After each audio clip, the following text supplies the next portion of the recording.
having a friendly debate right there. Is it which one is it? Which one is it? We'll figure it out. Welcome to the Friday episode of the Soscast. This is where finance meets romance, the sexiest financial show in the world. In the world. You know, I thought it was only because when I had special sexy guests on, but Nat said, no, you got this thing too, Soz. Yes. You got this thing too.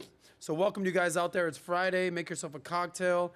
I'm drinking a little whiskey. Nat's got a little Water. I don't know about water, but anyway, cheers to you. Pour yourself a cocktail, make yourself a drink, have a coffee, have a tea, whatever strokes your float, mokes your boat, whatever floats your boat. It's one of those days. Yes. Whatever floats your boat or finds your lost remote, as Outkast used to say. It's the Friday episode of the Soscast. My name is Adam Sosnick. You can call me Soz. And we are here to do one thing, Nat. We want to see you men out there get paid, laid, and do it your way. This entire podcast, this entire show on Valuetainment Money is dedicated to you increasing your status, your financial status, your relationship status. We want to see you win in life. And this show is all about you. We have no guests on the show today. We have no panel. We're not interviewing anybody. If anything, the lovely Natalya Delvalle is going to be interviewing me. Yes. I know there's a lot of stuff we want to cover. Yes. Here's what's on the show today, and then I'm going to let you kind of take this thing away. Okay. Just to give everyone out there a little heads up of what we're doing today. Spotting gold diggers out there in the wild. They're out there. How much you should pay for a wedding, engagement rings, on dates, money stuff where it correlates to dating and getting married. Tom Brady's got a hot new girlfriend, and his ex, Gisele's got a new man. Let's see who's doing better in that category. Kevin Samuels. The more and more I go down the Kevin Samuels rabbit hole, the more I realize this man was the GOAT. Is the GOAT, will be the GOAT. What an awesome dude. Understanding hypergamy, we discussed that with Rich Cooper, Entrepreneurs and Cars. Last week, 1 week ago today, we're going to be revisiting to that. Should you ladies out there be making daddy a sandwich? We'll be talking about that. Money advice, how to save that money, and much, much, much, much more here on the Soscast with our hosts today. Oh. Natalya Delvalle in the house. Nat, how you feeling? What should the people know? I'm feeling super excited. I love doing Friday podcasts with you. I feel like we really get to give the audience some value from the sauce man himself. Thank you. But before we get started, make sure you guys like today's video. Make sure you guys comment, subscribe, share. You know, we're growing very rapidly. We do have a Soscast channel coming as well. It's actually tagged in the title, so make sure you guys start subscribing because we're going to start growing that channel with you guys as well. But I really want to get into some of these topics. I want to get your take on some of these videos that we were able to find. Okay. And I think you'll be able to give, our audience today some real good value because here at Valuetainment, as you guys know, we talk about money, we talk about relationships, and we do it all for you guys. So I kind of want to get into some of these stories today. I'm excited to interview the sauce man himself. I'm excited. Yes. You know, it's funny because I was like, here's what I kind of feel like that I want to discuss. Here's some videos that I think are circulating. Here's some topics that I think the audience can get some value for. She said, shh. Don't you worry, buddy. I got you. Got you. So Nat and our friend Deli have prepared a bunch of videos for us to react to. Yes. Get my reaction to these videos, but with the sole purpose of serving you guys game. Yes. So it's Friday. We're having fun. We're having cocktails. I'm slightly, tiny bit hungover from an opening of a grand opening of an amazing place called Queen down in South Beach today. If you guys were out there, it was awesome. It's open bar at one of the hottest new places in Miami. Oh, wow. You think I'm not going to have a cocktail or two? Definitely. Paying the price a little bit, but they say, you got to just kind of keep it going. So I feel great. I feel wonderful, but I will say 40 plus, it's hard to bounce back from a couple free cocktails. But we're bouncing back strong for you guys today. Yes, we're bouncing back for you guys today. I actually, before the show, I played college football, and we've ever seen like those videos of people playing college football. It's like, all right, let's go, let's get in the game. Slap me across the face. So we're getting pumped up for the show. It's like a little bit ago. And I'm like, all right, now let's do this. Slap me across the face. Nat leans back. Slaps me right. Whoa! You were so high. I thought you were totally joking. Couldn't help myself. Slapped me, woke me up. So I feel good. I feel Yes. great. Thank you for slapping me. Slapping the waking me hangover up, out of you. Slapping the bass. Yes. So let's start off with some money. I want to get to, you're the money man, you're the sauce man, and I really want to get your take on some of these things. Let's do it. Let's have fun. So the first story, I know you've been on a few dates. I know you know some hot spots in Miami that you like to take the ladies. Some of the medium price spots you like to take the ladies. But the first reaction I want to get from you is taking a lady on a date, but taking a lady on a date to somewhere like Applebee's. Okay? I know Deli has the clip pulled up, so we're going to play that and make sure the audio's there. So I want to get your reaction on this video, and let's play the clip. I wanted to ask you, how much money do you make? Like, I don't want to seem like interested in like money and stuff, but I just want to come out from the get-go to tell you, like, I'm not a gold digger or anything, but I just don't go out with broke boys. I think I made good enough. And I know you just took me to Applebee's, like, I get it. Maybe you don't want to take me to the most fanciest place, like on the first date, but never again are you gonna take me here. Next time we could go somewhere else. But. Like Applebee's is not acceptable. I'm high end. We're just getting to know each other. You're not even my girl. Well, yeah, but this is dating to marry, right? Or who knows? And if I date, it's not to waste my time, so I'm not gonna be going out and going to, cheap restaurants. Yeah. So Adam, this is a story I wanted to get your take on. Applebee's is more of a money sensitive, probably good for your pocket place to take a girl on a date. Yeah. But it isn't the best look for a guy sometimes. You think so? I think so. Okay. And as a woman, I think a lot of ladies would maybe prefer to go and get a few drinks at a higher end type of place rather than go to Applebee's and get a meal. And I feel like when you go to those places, you get a little bit more money conscious yourself on the date. But I wanted to get your take when it comes to, first dates and taking ladies out. You want to impress them, but you don't want to spend too much money. You want to be money conscious. Mm-hmm. So what would you do if you took a girl to Applebee's and she asked you, how much do you make? Yeah, well, let's compartmentalize certain segments of this date, okay? First rule, homie, because we're going to go in on this lady, no doubt. We're going to go in on her for quite a while. So word to the wise for the gentleman out there, why would you take a woman to Applebee's on the first date? You can pick any restaurant, any type of genre, any type of bar, club, disco, restaurant, activity. Is Applebee's really where you're going, even if you want to save that money, which I'm all about? It's like, there's a product and a marketing problem that people have. We talked about this yesterday. You might be doing okay. You might have some money. It might be struggling. Whatever the product is, it is what it is. From a marketing standpoint, ask yourself, like, as you're about to take this girl on a date, what are the pros and cons and the ups and downs of the benefits and disadvantages of actually taking a woman to Applebee's? What are we putting Applebee's in the category of? Fridays? Hooters? Hooters, you're not, no. Hooters. It's kind of like a sports bar. TGI Fridays, Applebee's, what else is in that genre? Gators, Dockside? Yeah. That's an Orlando place. Fridays is okay, but I've been very clear. The best date is not something at a restaurant where it's sitting across someone, almost like an interview process. I like cozying up to a bar, a place you can get some appetizers, have some cocktails, and there's no barrier to entry, so to speak, divided. It feels like an interview on a date. But if you're sitting, like how we're sitting right now, there's no barrier. We're just here talking. Yes. It's all good. And if at any point there's a vibe, you're close to each other. So, buddy, just do better with your selections. Applebee's are not a good look. She's going to take you as a first date. She's going to automatically brand you as the Applebee's dude. Yikes. Okay. Yes. Not a good look. I think everyone in the audience will understand. All right, Saz, I feel you on this one. Nobody takes a first date to Applebee's. Yes. And you also have to understand, like, what's your budget for this date? Let's say it's $100. I think it's a very realistic number for a date. Okay, I got $100 to spend. If I take it to Applebee's, what am I really spending? Am I getting a 2 for $20 platter, right? It's like, okay, so I saved that money. I'm officially getting no action, And now I'm getting lectured by this girl. Yes. With that being said, let's get into this girl. Yes.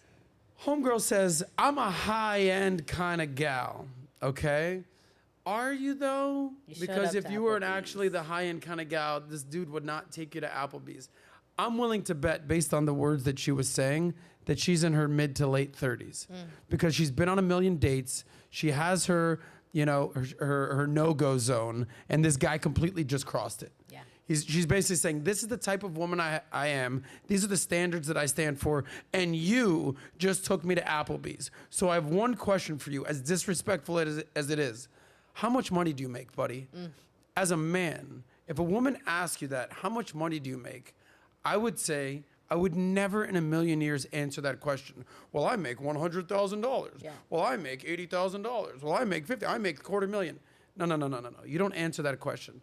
You say, oh, very interesting question that you would ask that. I'm not sure why you would think that that's an acceptable question to ask somebody off top. But how much money are you looking for your future boyfriend or husband to make? Answer that. I would flip it on her and say, since you have the audacity and the boldness to ask me a question, allow me to ask you a question. What are you looking for? And if she hits you with what the girl just told us yesterday, Yeah. I want my man to make $6 million a year minimum. 60. Okay, or 60 million. Okay, so this woman is not living in reality. She's delusional. Let me act accordingly as a man. So I learned this from PBD. You don't have to ask, you don't have to answer the questions that's asked to you. You can spin it, flip it upside down, smack it, flip it, rub it down, and throw it back their way. Yes. So it's like, okay, here, I hear you. There's nothing wrong with saying, hey, appreciate the question. Yeah. Thank you for that. Other men might be slightly offended. Not I, though. I've been on dates before. I can handle this. So you- Fake it till you make it, confidence. even if you have to. Here's some confidence. So listen, for the record, I could have taken you to a nice steakhouse. I could have taken you to a nice bar. I could have taken you to a dive bar. I was feeling some Applebee's today. By the way, I'm paying for this date. You don't have to pay for anything. If you pass this date, you'll go to a nice restaurant next time. I would flip it. Okay? And I would put it on her, and now I'm interrogating her and investigating her and seeing where her mindset is. Because there's short term for a man and there's long term.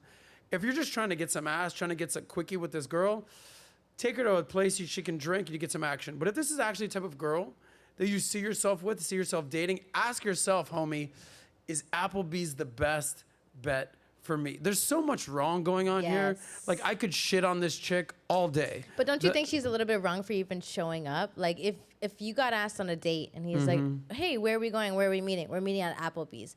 That was your chance to, like, correct it before you did that. Because Correct. for you to show up, you're showing up because you want something from him. You want him to pay for something. You're looking for something. And then you want to criticize him. So I think even you showing up to the date, you're accepting a lower standard. Yeah, At that and point. so let's go through the ways of which they would even show up to the date. He picks her up. That's one option. Okay, he's trying to be a gentleman, chivalry. Get in the car, open the car door for her. Yada yada yada. Usually there's a conversation, and we've all been through these conversations with women. You hungry? Yeah. What do you feel like? I don't know. What do you feel like? Oh, I can eat anything. What do you feel like? Now there's like this going back and forth. Nothing's being accomplished. It's now on the man to be like, look, here's where we're going. We're going to fill in the blank. Yeah. And ask yourself as the man, is Applebee's really where I want to take this girl? Maybe she's an Applebee's type of girl. Yeah. Maybe he's looking at her and be like, listen, I've dated hotter chicks. I've dated not so hot chicks. You are now officially an Applebee's type of girl. And that's where I'm rolling with you now, girl. So there's Denny's across the street. There's Applebee's right here. We got Fridays right there. What you feeling? If she at that point would have said, listen, I'm a Ruth's Chris type of girl, he would have been like, maybe you are, but not tonight. Tonight's an Applebee's type of night. Well, and that's also important for you ladies. If a guy feels like he wants that you to be at Applebee's with him, that should be like something in your head saying, am I giving off that energy like you should take me to Yeah. this place if you feel like you're a higher value and you can give more. So I think there's a lot in this that women also need to pay attention to. I wouldn't just blame the man or blame the woman per se, but I think if you read between the lines, you can really accomplish like to pursue somebody or to not pursue. I think ultimately, let's back up a second. What should a man do before he starts dating? All right. figure out his budget for going out and dating. A lot of men don't think about that. Let's say the average guy makes 50, 60, 70 grand. Cool. All right, rent's this much, my car's this much, food and beverage costs each month this costs, my utilities cost this month. All right, how much do I have per month to go out and enjoy life? I usually call this your F&B budget. Yes. Okay? That's usually somewhere between 10 to 15% of your overall take-home pay. Cool, got it. All right, so I've got $1,000 a month to spend on this type of thing. And then I would say, all right, how many women am I dating actually? Well, I've got one girlfriend. Cool, got it. I'm kind of juggling 3 or 4 different girls right now. Got it. All right, cool. So now I say, all right, how much, at this point, this is a little extreme, but if you want to do a budget, do the budget and say, all right, how much is each girl that I'm dating worth? Maybe there's a top girl that I'm dating that I'm taking her to the best steakhouse. Number 4 on your roster, she's an Applebee's type of gal. So maybe the girl doesn't even realize you're number 4 on the roster, baby. You get Applebee's. The number 1 girl, she gets the top spot at the top restaurant.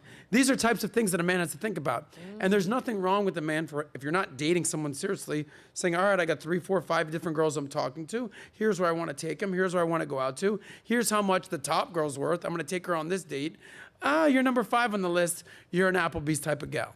So maybe he's actually smarter than we think. Maybe she is number 4 or 5 on his roster, and she is worthy of the Applebee's, 2 for $20 platter. I don't know, but I also think so. Some of my best dates that I've ever been on, that have led to serious relationships, I take them to the trashiest dive bar in South Beach. Let's grab a cocktail. Yeah. And I would like to see how a woman reacts to this. What do I mean? So if I take you to a trashy dive bar, but you're with me, there's dive bars in South Beach, you don't exactly feel safe. There's tattoo shops across the street, there's drunk people, there's homeless people. Now she's a little scared, a little intimidated. Now she's relying on you as the protector. Don't worry, baby, I got you. Cool, welcome to this world. And then you get to see what type of high maintenance this girl this is. If you try to take her to a dive bar and she's like, oh my God, I would never. For me, that's a red flag, meaning like you won't even grab a drink at a dive bar.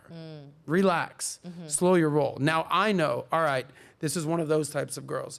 All right, so cool, you won't go to this dive bar. Where would you like to go? Well, I'm a high end. What'd she say in the video? Yeah. I'm a high end, I only go to the nicest places.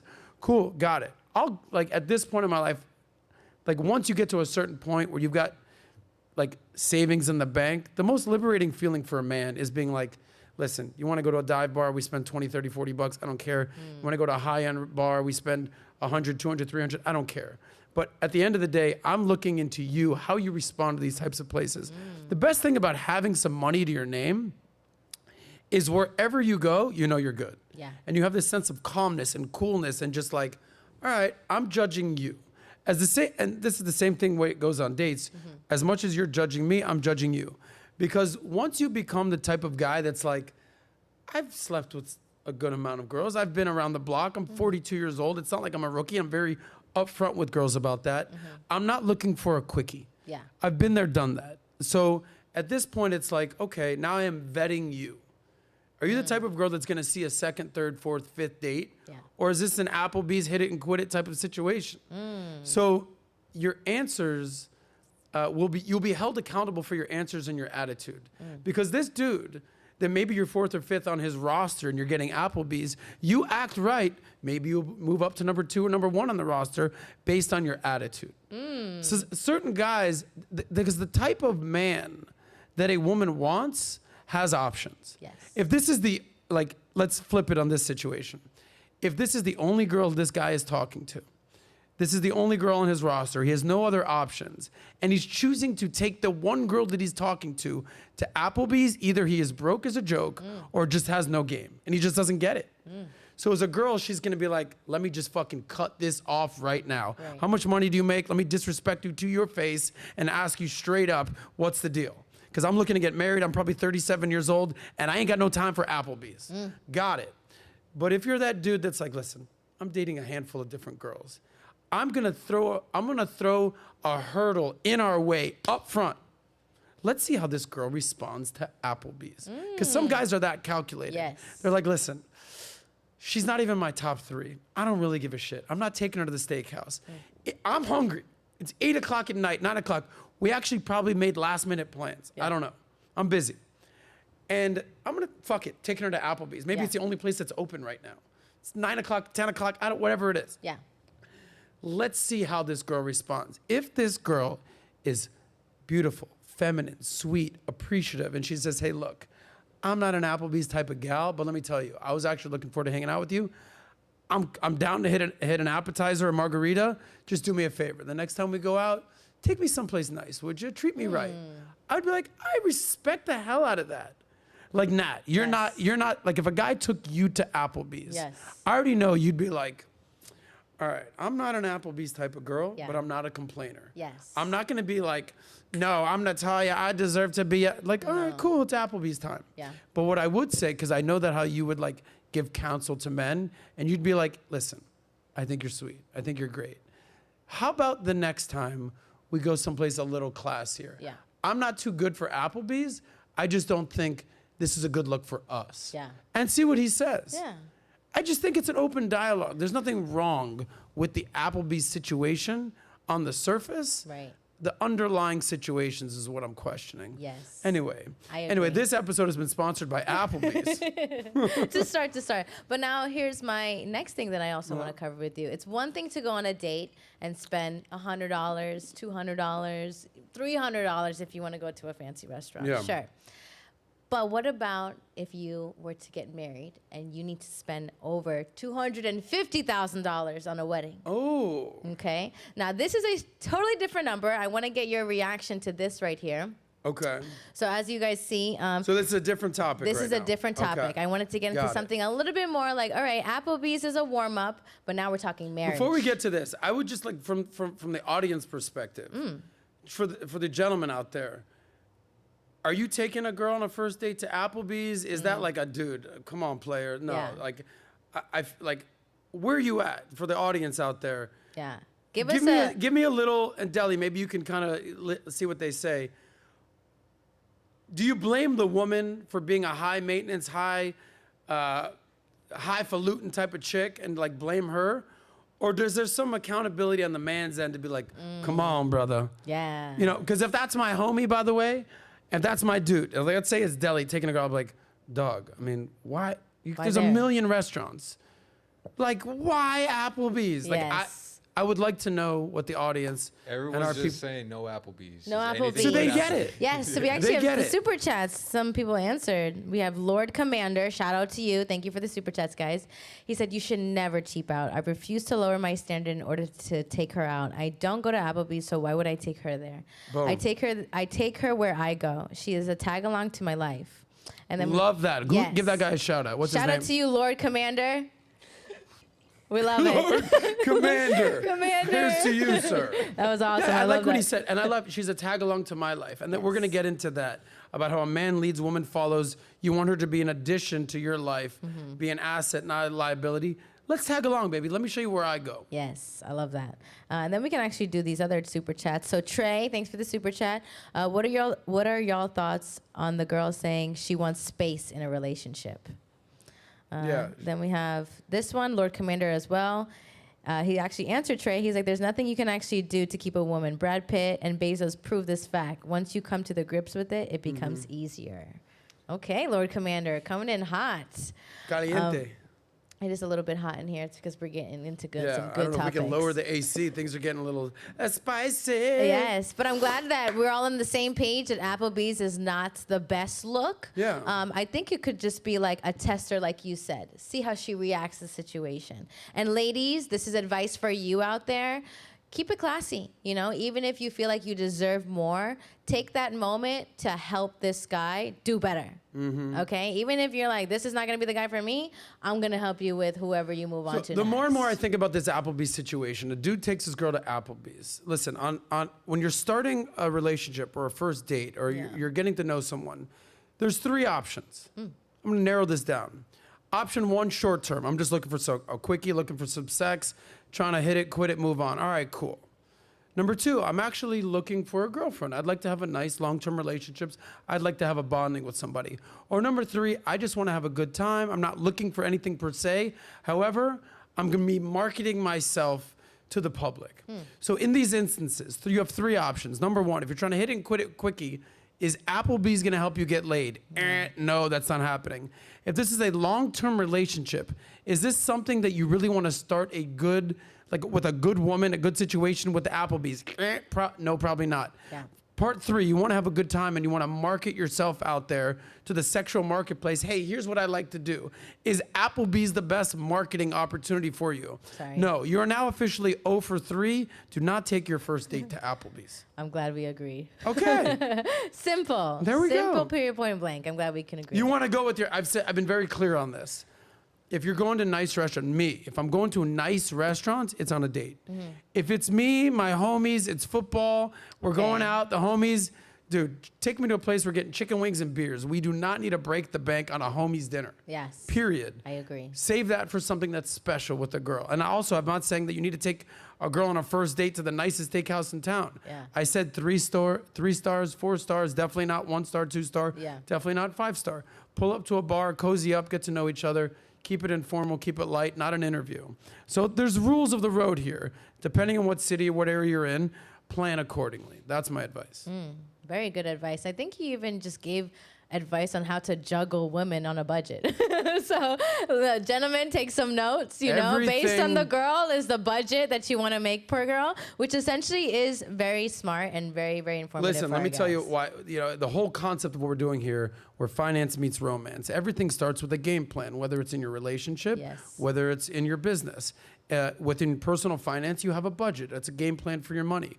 When you're starting a business, an actual direct to consumer marketplace, you want to do what is known as a pro forma. It'll show you how the business will operate and what you can expect. So whether it's a blueprint in architecture, whether it's a budget in your personal finance, whether it's a pro forma, it's better to go in with an idea of what you're going to be making and spending and how much money there is to be made and what it's going to cost than just being like, I don't know, how did I end up here? Swiping The the only card. thing worse than doing a budget and having a game plan is not doing a budget and not having a game plan. Keep that in mind. Yes, I love that. So after, you do Applebee's, maybe the date does go well. Maybe the Gotcha. girl says, hey, Great segue. I'm not judging you. Yeah. You are still a great character, and I see that this was a test. All right, maybe my budget started here. But as you date a girl, the girl's budget becomes a little bit higher, you spend a little bit more on the girl, and so on and so forth. And then you come to a point that's marriage, Marriage is very expensive, as you know. I love how you just went from Applebee's to now we're getting married. We're getting married. That just happened real right quickly. to the point. Because Yeah. essentially, when you go on a date as a woman, you're like, could I marry this person? All girls think that when they go on a date. Could I marry this guy? Should I marry this guy? We're at Applebee's. I'm not sure. Let me get to know this guy, right? So I want to go to this next story that I want to get your reaction from. And it's basically, this gentleman is refusing to pay for the wedding. Okay, he loves this girl. He wants to marry this girl, but the girl is expecting a $250,000 wedding. Okay, and she's calling him broke Deli, pull up the story. if he And then doesn't pay yeah, for there it. you go. Okay, Okay, so she's calling him broke. Hit the slide. Whoops. there it goes. It said call her broke because she didn't want to pay. He didn't want to pay for a $250,000 wedding. What Okay. is your? So who would you say is right and wrong in this? By the way, before Natalya asks these questions, or while she's doing that, Deli, see if you can find out the name of that show. It was on Love and Hip Hop. VH1. Love and Hip Hop? Love and Hip Hop, it Find me says the it's name of her. that dude. Yes. Because he has a new fan. Yes. Get me that dude's name. I want to know who his name is and who his girl's name is. He's got a fan. Go ahead, Nat. What do you want to know? So Because first I got some strong feelings on this thing. Okay. So first I want to know, as a woman, you are getting married. Essentially, you get married once. That's the goal, ladies, to get married once and stay with your man. Spending money on that special moment is, you kind of expect that when you're about to marry a girl. Now, my question to you is, who would you say is more wrong in the situation? Would you say he's more wrong with how he addressed the situation with her? Would you say she's more wrong because she had high expectations based on the income he makes? Who would you say is more in the right and in the wrong of this situation? Get me this dude's name. Yes. I'm on team whatever his name. Pressure. Who is it? Pressure. Pressure. Pressure? Yeah. He's a rapper? I think it's Fresher. Fresher. Fresher. All right. Fresher PH. Jesus. God, Delhi. I'm His name is trying to- Fresher. I read it Give me a right. bio on him. So Fresher, He is a born known 1981 Fresher. He has professionally. Fresher. He's a rapper from Brooklyn, New York. He's first gained recognition 2016. Let me give a shout out to Fresher. this dude, Fresher. Wow, what a based, credible, logical dude. He says, it is my job as the man to hold the household down. We talked about yesterday. Sometimes in a relationship, the man is the gas and the woman is the brakes. Cool, right? Guy, hey, let's go, let's hook up. The girl's like, not so fast, baby, want to get to know you. I totally understand that. But we also talked about when it comes to income and expenses and spending of the money, sometimes it's the woman that is the gas and it is the dude that is the brakes. Here's a clear example of why a dude, when it comes to finance, needs to be the brakes. Because who's paying for the wedding? Oh, he is. How much does she want him to spend on the wedding? $250,000. Okay? Is she contributing to that at all? He just said she hasn't worked in years. So baby, I love you. You want to get married? We're going to do this thing. So you want me to take $250,000 that I could do anything else with, invest, save, buy a house, start a business, buy some commodities, get our life started. No, you have an ego situation and you want to spend it all on your wedding. Because one of the things I've realized, and weddings, marriages are a beautiful thing, but there's a difference between a wedding day and a marriage of lifetime. There's a big difference. Women are so focused on the wedding day, the dress, walking down the aisle, who's gonna be walking me down the aisle, what friends are gonna be there, what's the Instagram filter that I'll be using to show everyone who wasn't invited, what type of dress that I'll be doing and what my makeup's looking at. The dude is thinking, all right, once this motherfucking wedding is over, what will life be like? Where are we living? How are we paying the rent? What type of house are we gonna be in? How can I keep this chick happy so I'm not stressed? There's two totally different mindsets going on when it comes to the wedding. Men don't dream of weddings. Well, one day I'm gonna be in a tuxedo and I'm gonna have my little bow tie and my little court. No, guys don't think like that, bro. We're thinking, get me my hot ass chick. Let's keep her happy at the wedding day and let's start our life together. I've been to so many weddings. It got to the point where, like, I asked the manager of a strip club. I said, at any point, do you get a little desensitized to seeing all these hot naked chicks? He's like, yeah, it's a problem being around this many hot chicks. You just say, oh, there's some titties, there's some ass. All right. What else is new? Yeah. That's what happened to me when I went. This was probably 10 years ago, when literally every single weekend of my life, I was at a wedding. I was at an engagement party. I was at a bachelor party. It was non-stop every single weekend. And I realized I became a little desensitized and just a little disenfranchised to everything. It's like, all right, another bachelor party, another engagement party, another wedding gift. All right, oh shit, that wedding actually didn't happen. Oh, cool, they broke up before the wedding. This is the same exact venue I was at last week. That's the same priest, that's the same rabbi. Oh, this is just a commodity of weddings. Got it, there's nothing necessarily special about it. What's special for me is the relationship behind the scenes. What are they planning? What are they building? What's their lifestyle gonna be like?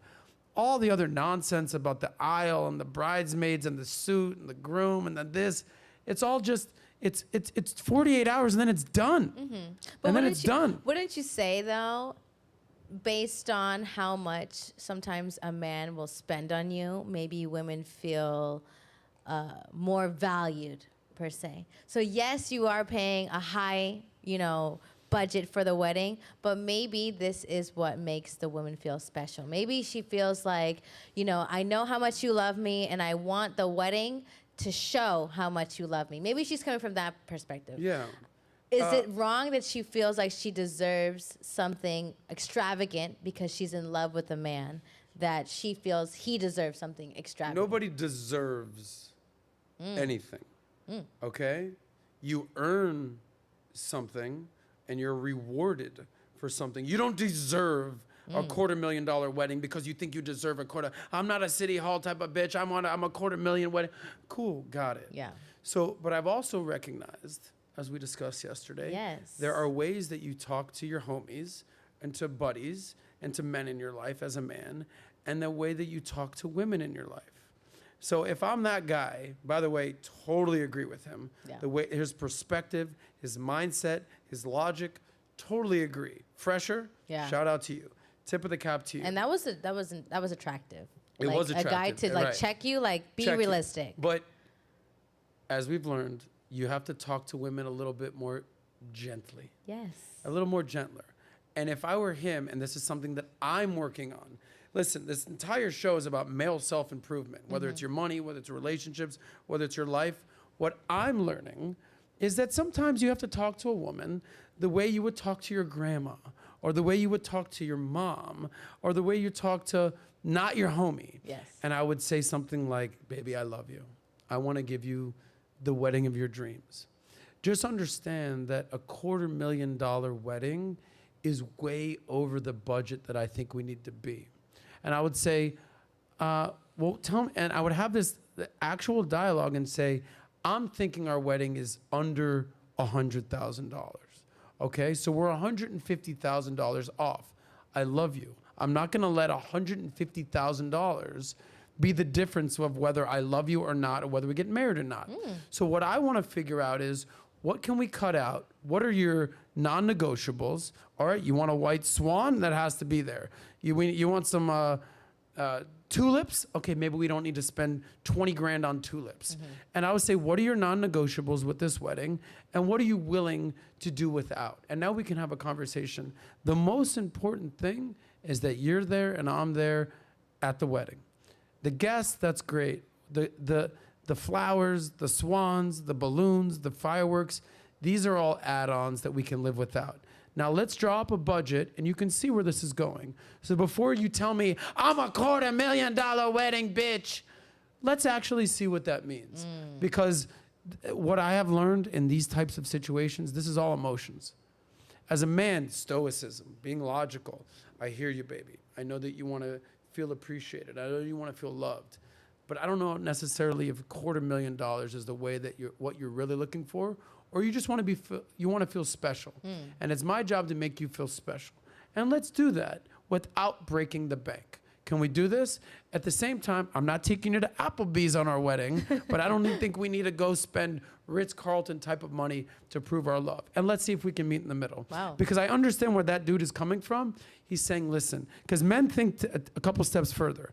If I spend $250,000 on this, what happens next? Yeah. Well, I might be struggling to pay the mortgage the next month. I might not have the opportunity to invest in a business that I'm planning on doing. So in my mind, I want to be below 100 grand. That's where I want to be. So that extra 150 grand, that is going to save us from a lifetime of headache and heartache. And that's why I want to keep this money in the family. It's not like I want to take that 150 and go to a strip club and spend it on another bitch. No, I want to spend that on us. I want to build our life together. And I feel like at the end of the day, if you can have this effective type of communication with your significant other, if she actually loves you and wants to be with you for the right reasons, there's no way that she can be offended by this. It's true. If she's with you for the wrong reasons and she just kind of wants to stunt and flaunt on Instagram for her friends, it's better to address that up front and realize that. And when she threatens to leave you, just say, don't let the door hit you on the backside, baby. I'm motherfucking fresher. I'll go find a fresher bitch than you. There you go. I'm just saying. Some advice for you, Fresher. I'm That's feeling some advice type for of you. way about this. No, that actually goes to the next question I want to ask you before we tee this up. Say they do leave each other. Yeah. Okay. What would you say happens to her versus him? Who dodges a bigger bullet? Her? And she finds a better guy that will spend that. Or him, he finds a girl who will accept less from him. See, I'm always, there's rules and there's exceptions. As a rule, I'm always going to side with the high value man who has the money that is paying the $250,000 for the wedding versus the high maintenance chick that is demanding the $250,000 wedding. Because the reality is this: men are success objects, women are beauty objects. I happen to think that that girl is somewhat attractive, but I think her attitude is not beautiful at all. So can he find a hotter chick? No doubt. Can he find a chick with a better attitude? Evidently 100% yes. Yes. Now, I don't know what she does. He says she hasn't worked in years. So other than her looks, what is she bringing to the table? And can we just pull up her picture again one more time, Deli? This is my opinion. I actually don't think she's that hot. But we've seen consistently rappers marry women that have been in their corner for a long time. Yes. So he's probably not with her because she's the hottest, baddest bitch on the block. It's because she was probably with him when he was a broke as a joke 19-year-old rapper and she's stuck by his side. And that's why she has that entitlement mentality. I deserve mentality. Because I was with you when you were fucking trapping, rapping in the fucking street corner. And I'm still with you now. And that's why I deserve this. What she also needs to realize is like, if you leave this dude, baby, you're not jumping on anybody else's ship and becoming the captain of that ship. Because the type of dude this is, no one is going to respect you as much as this guy that you've had his back forever. That's what I'm assuming. I'm going on the basis of this. Yes. Because no woman who's been with him for 2 years is going to have that type of attitude. Yeah. He'd be like, I just met you. Yeah. I'm willing to marry you. And you think you have this type of deserve entitlement mentality? Hit the road, Tina. I don't know what her name is. Tina, sorry. But this is purely assumption. Tell me in the comments if you know these people. I'm assuming she's been with him a long time. And she's built up this deserve mentality to be like, I've eaten ramen noodles with you at your mama's house. 12 years. Now, how long they been together? 12 years. They've been together. Listen, 12 you might years. talk some shit about Sauce. I know some things. Yes, you do. The way that she's speaking to him, she has been with him forever. She has paid her dues. And I actually respect that. That's the one thing I will respect about a woman, is that she pinpointed this dude 12 years prior. How old is he, by the way? I'm guessing early 30s. Can we pull up his age? Probably. So I've been with you since you're 20 years old. 33. He's 33. So I'm with you since you're 21 years old, broke as shit, living at your mama's house, eating ramen noodles, and I've stuck it out with you. You know, they say that a lot of times women will wait at the finish line and pick the winners. Sometimes women will latch onto a dude because he's got something going on, but it took 10 years for that to actually Take off. to actually exist, to actually manifest. But maybe she feels like I have paid my dues. I struggled through that. Yes. And I feel like I deserve to have a wedding and spend that money. Because here's the thing. Okay, we don't spend it on the wedding, right? You want to save that money. Okay. How would you share where you would invest it? You know, he did bring up, I want to invest it in something. Give us top 3 places a man should invest that extra $150,000 aside from putting it in a wedding. Okay, so I guess the question is, for you men out there, if you're having a wedding and you want to have 200 guests at your wedding, you want to have a nice big wedding, would you rather spend $100,000, which is a good amount of money, okay, have a good wedding, and keep $150,000 on the sidelines and think about what you're going to do with it, or just blow the $250,000? So let's say their answer is like, fuck it, YOLO, you only live once, you blow the $250,000, you can always make more money. Respect, I get it. You want to treat your girl right, you want to do it right. But if you're that dude that's saying, let's have a great time, okay, maybe we cut some corners here, but it's all about our love. We're having a good time with our friends and family. We're still spending $100,000. This ain't no cheapskate wedding. What can I do with that $150,000? And then, just like we talked about doing a budget, you do the math on what $150,000 will get you. Not today, not tomorrow, in the next 5-10 years, assuming we'll be together. This is a down payment on a house. This is the start of a new business. This guy's a rapper. Maybe we start our own record label. Maybe you go invest in new up-and-coming talent. The capital, like seed capital, this is money that you would typically go out and try to raise, okay, from friends and family or early stage investors, okay? Hey, I need $100,000, need $150,000, need $250,000. Hey, sorry, I just spent it on a wedding. Cool, how long was the wedding? Well, it was 2 days. Awesome, you got some good photos? Great. Hope those photos last a lifetime because you're out about $250,000, $150,000 that could be spent elsewhere.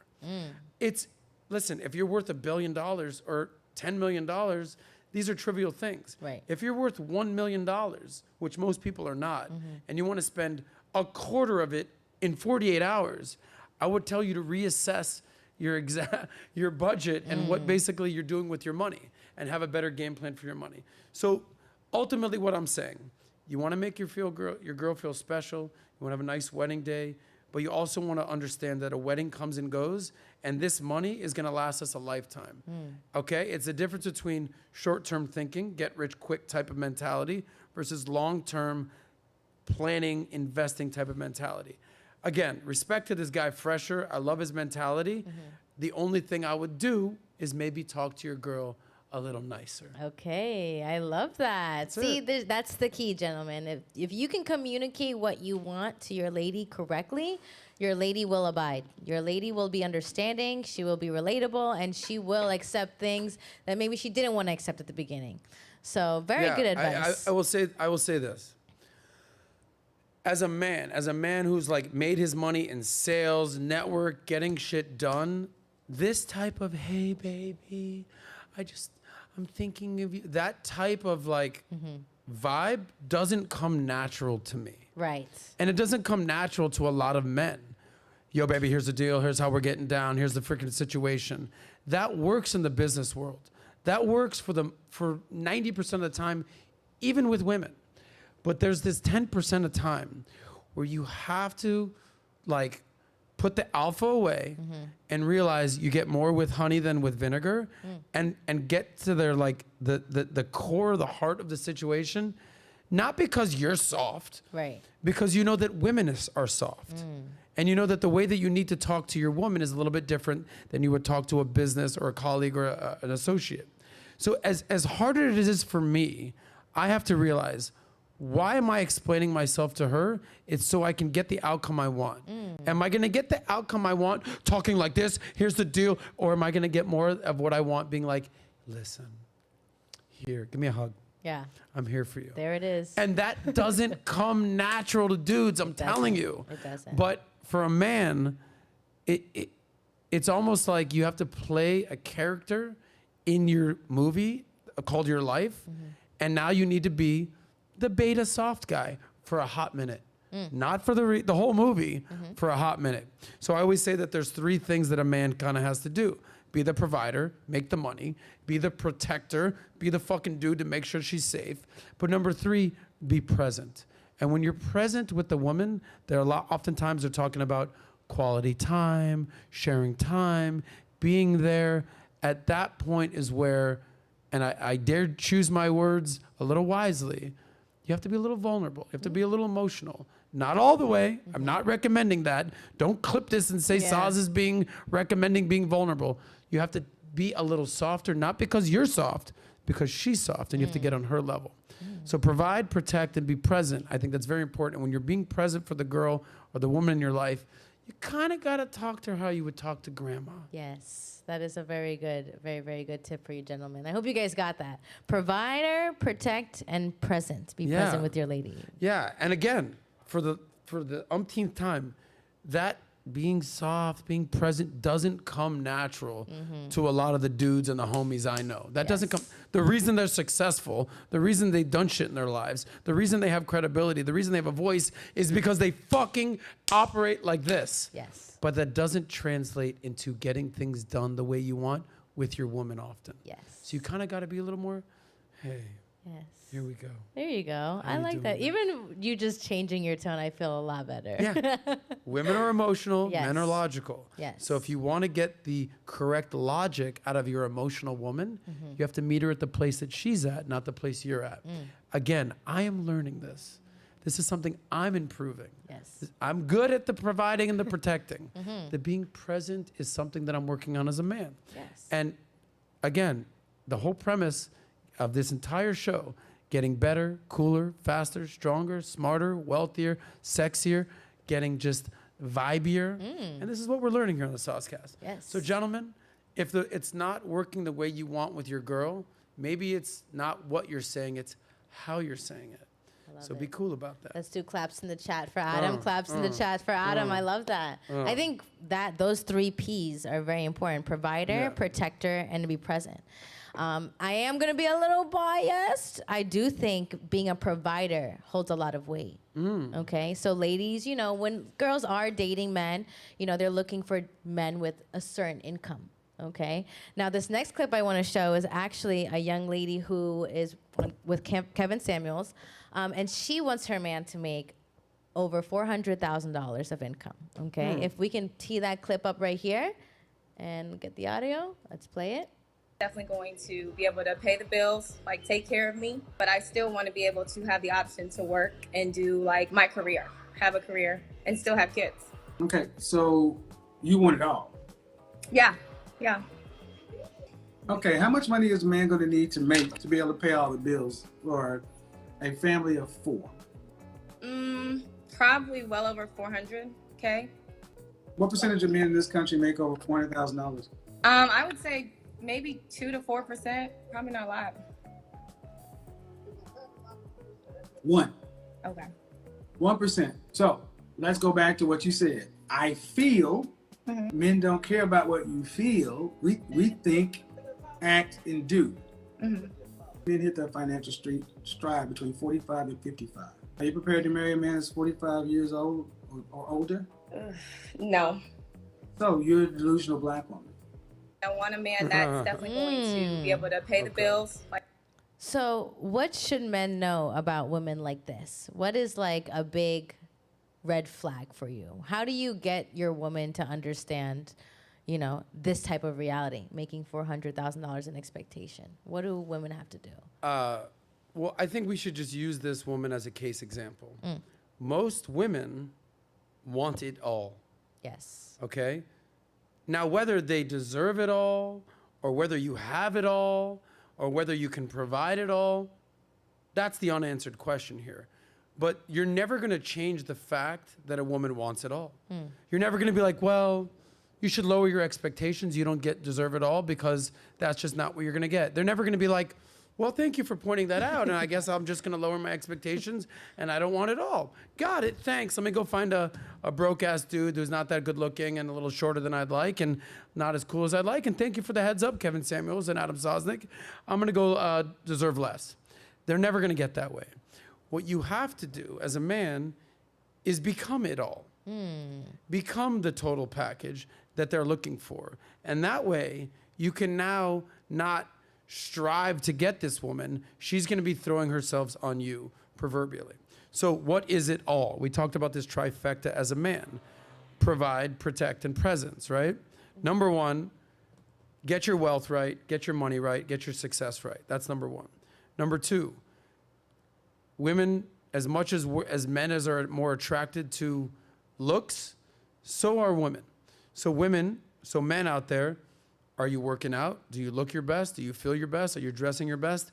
Women expect that. Your looks, your fitness, how fit you are is very important for a woman. Number 3, your game, your personality, the type of man you are. Okay? Are you a confident man? Are you a emotionally attractive man? Do you have game? And I don't mean game like pickup line game. Are you smart? Are you intelligent? Are you funny? Are you curious? Do you ask questions? What type of personality are you bringing to the table? And I often say, if you're the top 10% of any of those 3 categories, the world's your oyster. So this woman right here is saying $400,000.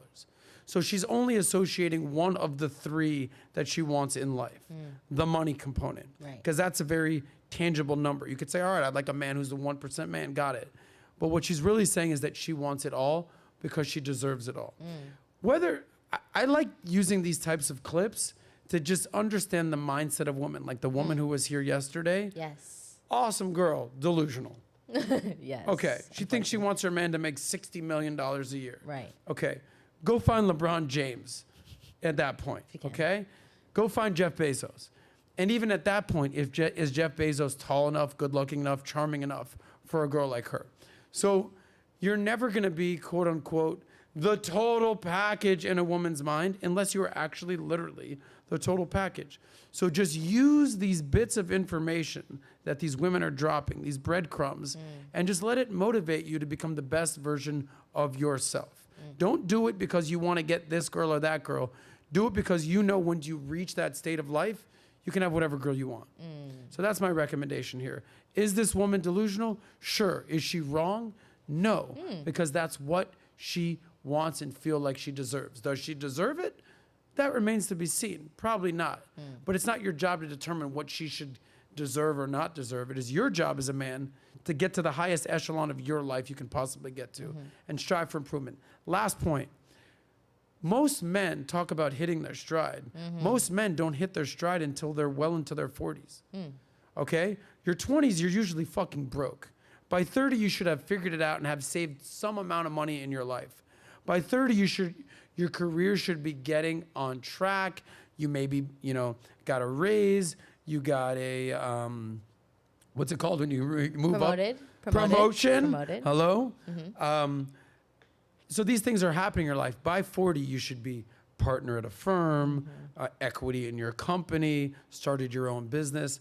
Now you're starting to make real money in your life. Most men don't make the real money that they make in their life until their late 40s, early 50s. So I'm just starting to make the most amount of money I've ever made in my life, which is great. So if you can hold out as a man, make the most amount of money you possibly can, look your best, feel your best, you'll start to get a little gray hairs. That's fine. Women are actually into it. Allie call it silver fox. Silver fox it up. Then you'll have your pick of the litter. At the end of the day, it comes down to supply and demand. If you can become the man of high demand, unlimited supply out there. Because for every chick like this, there's literally a million other hot chicks that you can choose from. And then you just have to vet them properly. I do have a question for you. So you said just now, women don't pick what they deserve, right? How does a man pick what a woman deserves? How does he pick that? What qualities or what actions does she have to do for a man to be like, okay, I will spend this money on her. I will provide for her this way. Or I'm going to make this amount of money. Like, I'm going to make this amount of money because this girl deserves a man that makes this amount of money. I don't think men operate like, I want to do this because my girl deserves this. I don't think that's how men operate. I think at the end of the day, men need to look in the mirror and be like, you can do better, bro. You can improve. I believe in you. I believe in myself. The worst thing for a man to do is look in the mirror and be like, dude, you fucked up, man. Like, you're dropping the ball. Like, man, what happened to you?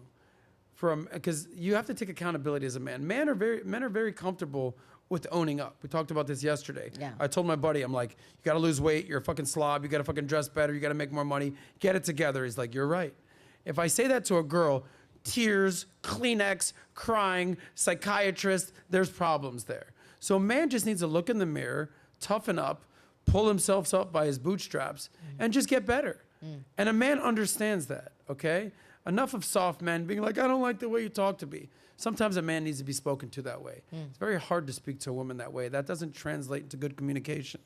But as far as the exact question is like, does a man improve so he can get the woman what he deserves? I don't think he's doing it. Like, how does a man determine what his woman deserves? What qualities or things does she have to do? Does she have to I think the question clean, is, cook for him to feel like that? I think the question is, as a man, what type of life do you want? What type of life and what type of wife do you want? And let me set myself up for success and do the proper vetting. If I'm going to invest in a new idea, a new business, a new asset class, a new commodity, I'm going to vet the fuck out of it. I'm going to read the synopsis. I'm going to do my due diligence. I'm going to do everything I need to do so I'm properly educated on the investment. The same rules apply for dating a woman if you actually want to be with that woman long term. So if it's a hit it and quit it, kind of try to get rich quick situation, whether it's in business or whether it's in a relationship, do no vetting, just go for it. Let's see what happens. But if this is a long-term thing, do your due diligence. That'll happen. I love that. I think that's really, really important for women to also understand as well. Sometimes as a woman, we get very cocky and we feel very comfortable with, men and certain standards. But I don't want to forget that women, you do have due diligences for your man and for your husband and whatever person you pick to have a future with. And I know I want to pull this next clip up. It's a clip that's been going around for a minute. I saw this clip a few weeks back, and I was a little taken by it. When you first see it, you're like, wait, what's going on? And then when you listen to the end of it, it makes sense. You're like, okay, this guy has a very valid point. And it's basically making her daddy a sandwich. All right? So I want to pull this clip up. Deli, if we can get it going. Right here. Audio, okay. And then men and women have roles. Oh, yeah. All right, will you say it? Because people get you mad better when believe it. I say it. I'm from this. Yeah, you better believe it. I mean, I know you're from New Orleans, right? Yeah, yeah. So, yeah, I'm only from Jersey, Yeah, but I do believe that if he wants a sandwich, you make daddy a sandwich. most of the time. No. Let me ask you this. Well, okay, let me ask you this. If me and you out and somebody say something slick to you, You punch him in the face. You want me to smack him in his mouth, right? That's right. So if I take you on a date and I say, look, baby, we gonna go Dutch. No. Exactly. If we walking up to the car and I don't open your car door, what do you say? Open the door. You better believe it. Yeah, no, I am with you. I think So you make daddy a sandwich. I think I will after I get out of the shower. But it'll get done. If I'm outside cutting that grass, bring daddy some lemonade. It's hot outside. I'm cutting all this grass. But what's not in a lot of cases that men and women have roles. I love this. I think this was a Shout great out to Anthony clip. Mackie. Yes, this was Oh, a man. phenomenal clip. I think this is great. Now, I want to get your thoughts specifically on his masculine take on the traditional roles. Yeah, I want to get I your mean, take on that. You can tell that he was raised in a family where the man was the man and the woman was the woman, and it was a very traditional situation. By the way, Deli, how old is Anthony Mackie? Find out his age for me. But, by the way, that's exactly what Andrew Tate has been saying for years now. It's 44. He's how old? 44. He's 40. 44. Make daddy a sandwich. He's basically saying, hey, listen, I'm working my ass off over here, baby. I've become an actor, a working, successful actor in Hollywood. I've paid my dues. I've been doing this thing for 20 years acting. When I get home, if you're my girl and life's good and you're living in a big mansion in Beverly Hills and we're out here and life is good, when daddy is home, make sure he's got a sandwich on the table. If that's too much to ask, I'm gonna go have to find somebody that's gonna make daddy a sandwich. And there's nothing wrong with having expectations as a man, especially if you're successful. There's nothing wrong with that. By the way, that type of answer is the type of answer that'll get you canceled in Hollywood. How dare he say that he deserves a sandwich? Is like, because women have no problem saying, I want a man who makes 6 figures. I want a man who's 6 foot. I want him to have a 6-pack. I want him to have 6 inches. I want him to treat me right. I want him to make me laugh. I want him to take me to dinner. I want him to spend money on me. I want him to pay for my car. I want him to buy me a bag. I want him to talk to me nice. I want him to treat me right. I want him to do this in the bedroom. There's nothing wrong with a woman saying that. But if a dude says, hey, I'm going to take care of you, and in return, make daddy a sandwich, oh my God, he wants a sandwich. Do you see what you just wanted from him? You wanted everything and anything and every part of the lifestyle that comes with dating a Hollywood superstar. And now you're too good to make daddy a sandwich? Not Check good. yourself before you wreck yourself. Okay? I do Because have I'll a get your question. ass working back at Subway, young lady. Oh, and you'll be yikes. making the rest of the Gen Pop a sandwich. So now my question to you is, how do you set a standard of your gender roles in a relationship? When you get into a relationship with somebody, you know, you're interested, I like you, you know, my expectation is you do X, Y, and Z, your expectation is you do X, Y, and Z. How do you have that conversation with with your significant other? Babe, you know, listen, your expectation of me is X, Y, and Z. Give these gentlemen in our audience today some advice when it comes to assigning roles in a relationship. I think it's very important to understand what type of man you are. Like, we talked about looking in the mirror and assessing yourself and doing a self-assessment. So we've done a whole episode of the socioeconomic hierarchy and the alphas and the sigmas. Yeah. Shout out to Andres. I love my sigmas. And the betas and the gammas and the omegas. There's different types of men out there. Yes. Now, I know that I am an alpha. I'm loud. I'm in charge. This is what I do. I know there's other friends of ours a little more sigma. They're cool. They're calculated. They kind of got that thing going on. Yeah. Right? There's betas, and beta's not a bad thing. It's more like, hey, listen, I'm comfortable being not in the leadership role. And then there's other avenues of life that men have to choose. But for an extrovert alpha, they're going to say, hey, listen, baby, you're in my world. This is what we're going to do. Follow my lead. We're going to have a great life. There's other types of men that are like, hey, listen, I'm comfortable with you being, the face of the relationship. I'm more the, I'll be in the back seat. I'll be the driver. You be the superstar. And there's types of men like that. Like I was hanging out with a couple buddies last night. One of my buddies, if I said, here's $1 million, go be the alpha, he'd be like, nah, bro, just give it to my girl. She'll take care of it. That's just not his vibe. But he's very cool. He's very calm. He's very collected. He pays the bills. He makes shit happen. And that's his vibe. So the answer is traditional roles these days are being completely re-diagnosed, especially now that women can work, make their own money. But there's nothing wrong with traditional roles whatsoever. I think there's people are shitting on traditional roles.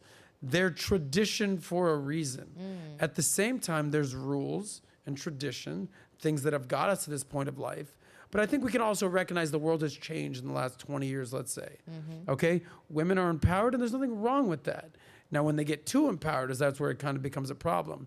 But there's nothing wrong with, as a man, being like, I don't need the fame. I'm not trying to be out there. That's not my vibe. If that's more my girl's role, her personality, especially if she's loud from New York and that's her kind of thing, and the guy's like, listen, let my girl do her thing, it's okay to recognize that. For me, I can't be with a girl who's super loud, out there competing with me, because it's like now we're just two loud, fucking crazy people. Yeah. So I need a girl who's a little more feminine, cool, I got you, baby, I got your back. Yeah. But some guys are like, yo, I'm not like you, Soz. I'm a little more laid back, and they're comfortable with the girl being less traditional. So I think it starts with the man understanding who he is and what type of girl will complement his life. I love that. That's actually a really good tip for you guys out there. Find out who you are, and you'll be able to find out your expectations. Yeah, and I think personality as a man, that's kind of entrenched in who you are. But as your personality kind of becomes more molded and you become more of who you are, hopefully you're making more money. They say that money reveals who you really are. It doesn't change you. It basically exposes you. If you're a good person with a good personality and a good heart and you come into money, it'll just amplify the things that you actually stand for more now, right? Like PBD. Yes. PBD was the same type of person he is now. Now he's just got more money to spend on things he cares about. But there's other people out there when they come into money and look at Sam Bankman-Fried, SBF, FTX. He was a piece of shit. He got money and became a bigger piece of shit, exposed. Yes. So money just enhances who you are on the inside and exposes to the public what you got going on the inside. So take account of who you are on the inside, make more money, and let that shape your personality from there. I love that. That was phenomenal. Now, I do want to quickly address, he did say something that is something I want to ask if you've been in a situation. He said, if my lady got disrespected and I had to stick up for her, do you expect me to stick up for her? And the answer is obviously yes. Of course, I'm your lady. Have you had a situation where you were put in a position where you had to maybe stand up to another man because he disrespected your lady? Have you ever been in a situation like that? Yeah, of course. There was a girl I dated for a while, and there were two situations that couldn't have gone more opposite directions. Oh, no. Okay, she was modeling at the time, very attractive girl. In one situation, she got so freaking mad at me and she never let it go. On the other side of things, I stuck up for her and she appreciated it for a while, but it kind of faded. I'll give you the two examples. She was modeling and a guy owed her $2,500 and it was for a photo shoot, whatever the hell it was, and he wasn't paying her. And I rolled up at the guy's office and I was like, when can she expect to be paid? She did the work because I know who you are, and I don't want to get to a point where your reputation is going to be ruined for not paying this pretty girl her money. So how soon can we expect the money? Oh, bro, don't put my name out there like that. Dude, I won't. When can she expect the money? Hey, bro, I'll get it to you next week. Sorry, things. Got it. Got you, buddy. Just make sure she gets paid. We don't need any problems. We don't need your name being drawn on the dirt. Cool, got it. That same girl, sometimes your biggest gift is your biggest curse. Very attractive girl. We're in a club, tight club, very busy, and apparently, I didn't even see this. Some dude grabbed her ass and walked away. And she goes, that guy just grabbed my ass. I'm like, who? Which guy? She's like, he's there. And she like points to like an actual big fucking dude walking through the, like, I can barely move. Yeah. She's like, go. I'm like, oh, hold on, what happened? Like, I'm trying to just be like, it's a packed club. What is happening right now? Who's the guy? Why'd this happen? And she's just like, find out, like, get back at him. I'm like, I'm just caught off guard. When I tell you, weeks later, months later, she's like, you didn't defend me with that guy grab my, I'll go, I don't even know what guy this was. What am I gonna go hunt him down and fist fight the guy in the middle of the club? Like, I get it. Yeah. You felt offended, physically offended. I get it. But like, what do you actually want me to do in that situation? Like, it wasn't like he did it in front of my face and I had the ability to like react real quickly and do something and defend your honor. I get it, which I would have done. But it's some scumbag who walked by you, grabbed your ass in a busy club, you know. So, but what I will say is when I didn't quote unquote defend her in that situation, she never let it go. Months and months later, she's still brings it up. And that's why you won't defend me. I'm like, oh God. So what I'm saying is defending your woman's honor, very important to do. Once I got her paid that $2,500 from that initial part of the story, that's it. She got paid, never thought of it again. Or at least she never brought it up again. The dude who grabbed her ass and I didn't quote unquote go beat the shit out of the guy, she never dropped it. Tough situation to be in. Yeah, that is so very tough. if a dude ever did that again to my girl, I now have to go fist fight that guy in the middle of the club, get kicked out, maybe even get my ass kicked by some big ass dude, just so I don't have to hear her yapping months later. I don't know if that's even like a good idea. I think what you did was obviously out of your immediate reaction. But ladies, this is going to be advice for you. And gentlemen, if you have girls out there who maybe have more of a reaction like that, just be careful on the things you want to have a reaction to. You don't know what people are carrying. You don't know what expertise they have. They could be an expert in jiu-jitsu and wrestling. It will take you down, make you pass out, and you got to end up in the ER. Then you got an ER bill. Like, save that money, okay? So ladies, just be mindful, be considerate as well. Obviously, don't let men take advantage of you and do those things to you. But just be considerate and be, you know, to your man who is defending you when it comes to those kind of toxic situations. Like being in a club, there's a lot of alcohol, there's a lot of people, a lot of personality, who's doing what in there. So just be mindful of the situation. I know you want your honor to be defended and all, but maybe you're just not in the right setting. So don't be afraid to check your lady. Obviously do it with the right tone and the right personality and you know, comment to that. But at the end of the day, I think it's important that you consider that as well. But before we go on to the next story, which I know you want to get onto because you are a fan of this gentleman. Everybody in the world is a fan of this gentleman at this point. But I do want to read the super chats because we do have our super chats building up, and I don't want to forget them because we've got some people to shout out. So I'm going to read through some of them right here. First, we've got our Jamaican links. Oh, so this is from Jamaican Patty. I love when you do your accent. So this is from Jamaican Links. He says, my fiance broke up with me saying I deserve someone better, and we have a 3-year-old. I make 6 figures and I'm 29. I'm not overweight and I don't make excuses. I don't know what I did wrong.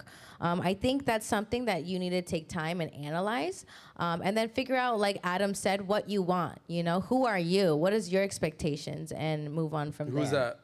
That was our Jamaican Links. Jamaican Links. Yes. By the way, we have an app called Connect where you can actually get some consulting and some advice. I love having these types of conversations with people. If you want to have an in-depth conversation on Connect, go download the app. And I do calls all the time, and I help people. And what I will say of what I've learned about the Connect app, some people want to talk about money. As we're starting to talk about money, we realize they have some relationship stuff that they need to deal with. Some people want to talk about their relationship type stuff, and we realize, hey, you got to get your money right. Yes. So, you know, this finances romance thing that we're doing right here, it's, you know, money doesn't live in a vacuum. Right. Just because you make the money, you got to spend it on something. And the relationships, we all know the biggest reason that people break up in relationships is because they're A, not communicating effectively, or the money situation is ineffective. So finance, romance, Soscast, Connect, the perfect combination. It really is. I love that. And I'm on my neck too. If you guys have any questions specifically as well, I'll give you guys some advice from my experience. Okay. What I've learned from you, Adam. Let's go. What I've even observed from you. You'll be surprised how much I've learned from you without even talking about. So don't be shy, connect. The link is in the links down below. Let's get through some of these so we can get through the next topic. We have our salsa dude. Natalya, would you go out salsa dancing to be a good date? And if you don't know how to salsa, we can always go to a salsa dance class for a date. Sounds like this dude wants to get some salsa with you. Sounds like he wants some salsa. I like to eat salsa. I don't know if I can salsa. Next we have Wednesday World. The family of a bride pays its etiquette. Then we have our Lord Commander, again with the chat. Taking a woman on a date and inviting her and to your world. Don't be afraid to make a first date on group outing. Me and fellers were riding ATVs and I invited her along and we got Wendy's after. Blur me later. So those were some of those. Then we have these from Brandon Boyd. True story, I took my now wife on a first date to a cheap Mexican restaurant. We had one drink. She didn't even flinch or complain. 6 months later, she had 3-carat solitaire. The real ones take what you are willing to offer and don't complain. Thank you, Brandon. There are some good women out there who see past, certain materialistic things. As long as it's not Applebee's. Yeah, just not Applebee's, And ladies, if he does take you Applebee's, use it to your advantage. Do your little research at Applebee's and then move accordingly from there. Then we have Nick. Shout out to you, Nick. Been with my girl over a year. I trust her, but it still bothers me that she likes pictures and talks to the match from a dating app every now and then. I feel disrespected because she won't stop. Am I the problem? No. Oh, hold on. Let's pause for a second. Yeah, this is one we got to address. Give me this thing again. He's Okay. dating the girl. For They're a together. year. He likes her for a year. He trusts her, but it bothers him that she likes pictures of other guys and she talks to matches on a dating app every now and then. He feels disrespected, and she won't stop. Well, there's nothing wrong with you, Nick. No, okay? There's nothing wrong with you. There's nothing if wrong this is with your you, Nick. girlfriend, Yes. and she's still talking to dudes, and you feel disrespected, then you have to vocalize this. Yes. Listen, you trust her. Maybe she's not cheating physically, but certainly she's cheating emotionally and cheating on you mentally. And I would say, if there's anything that we just, and rather than making statements, I would ask some questions. Hey, how would you like me to process the fact that you're still talking to other dudes? How would you like me to think of you? When I do think of you, how would you like me to look at you as a potential wife, as a girlfriend, as a temporary girlfriend, as a hookup?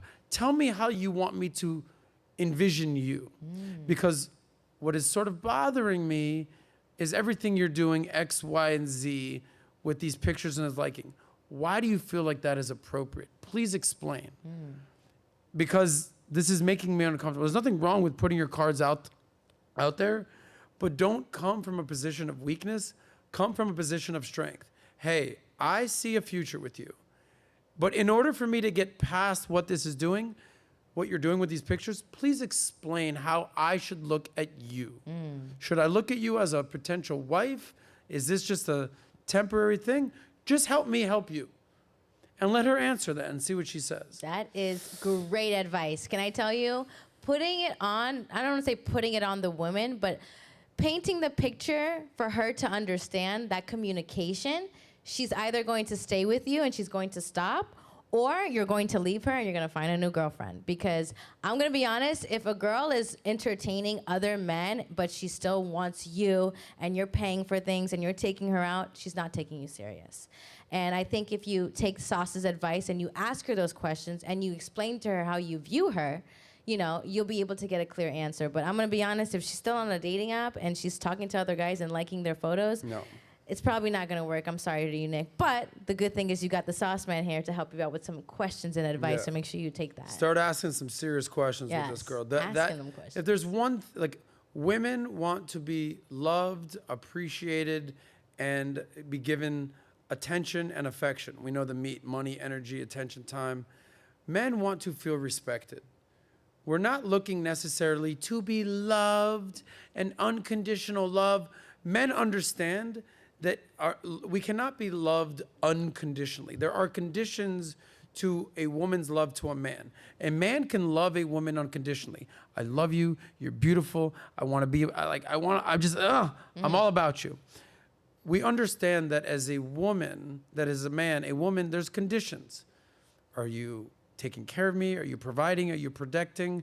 This isn't just unconditional love. I'm sorry.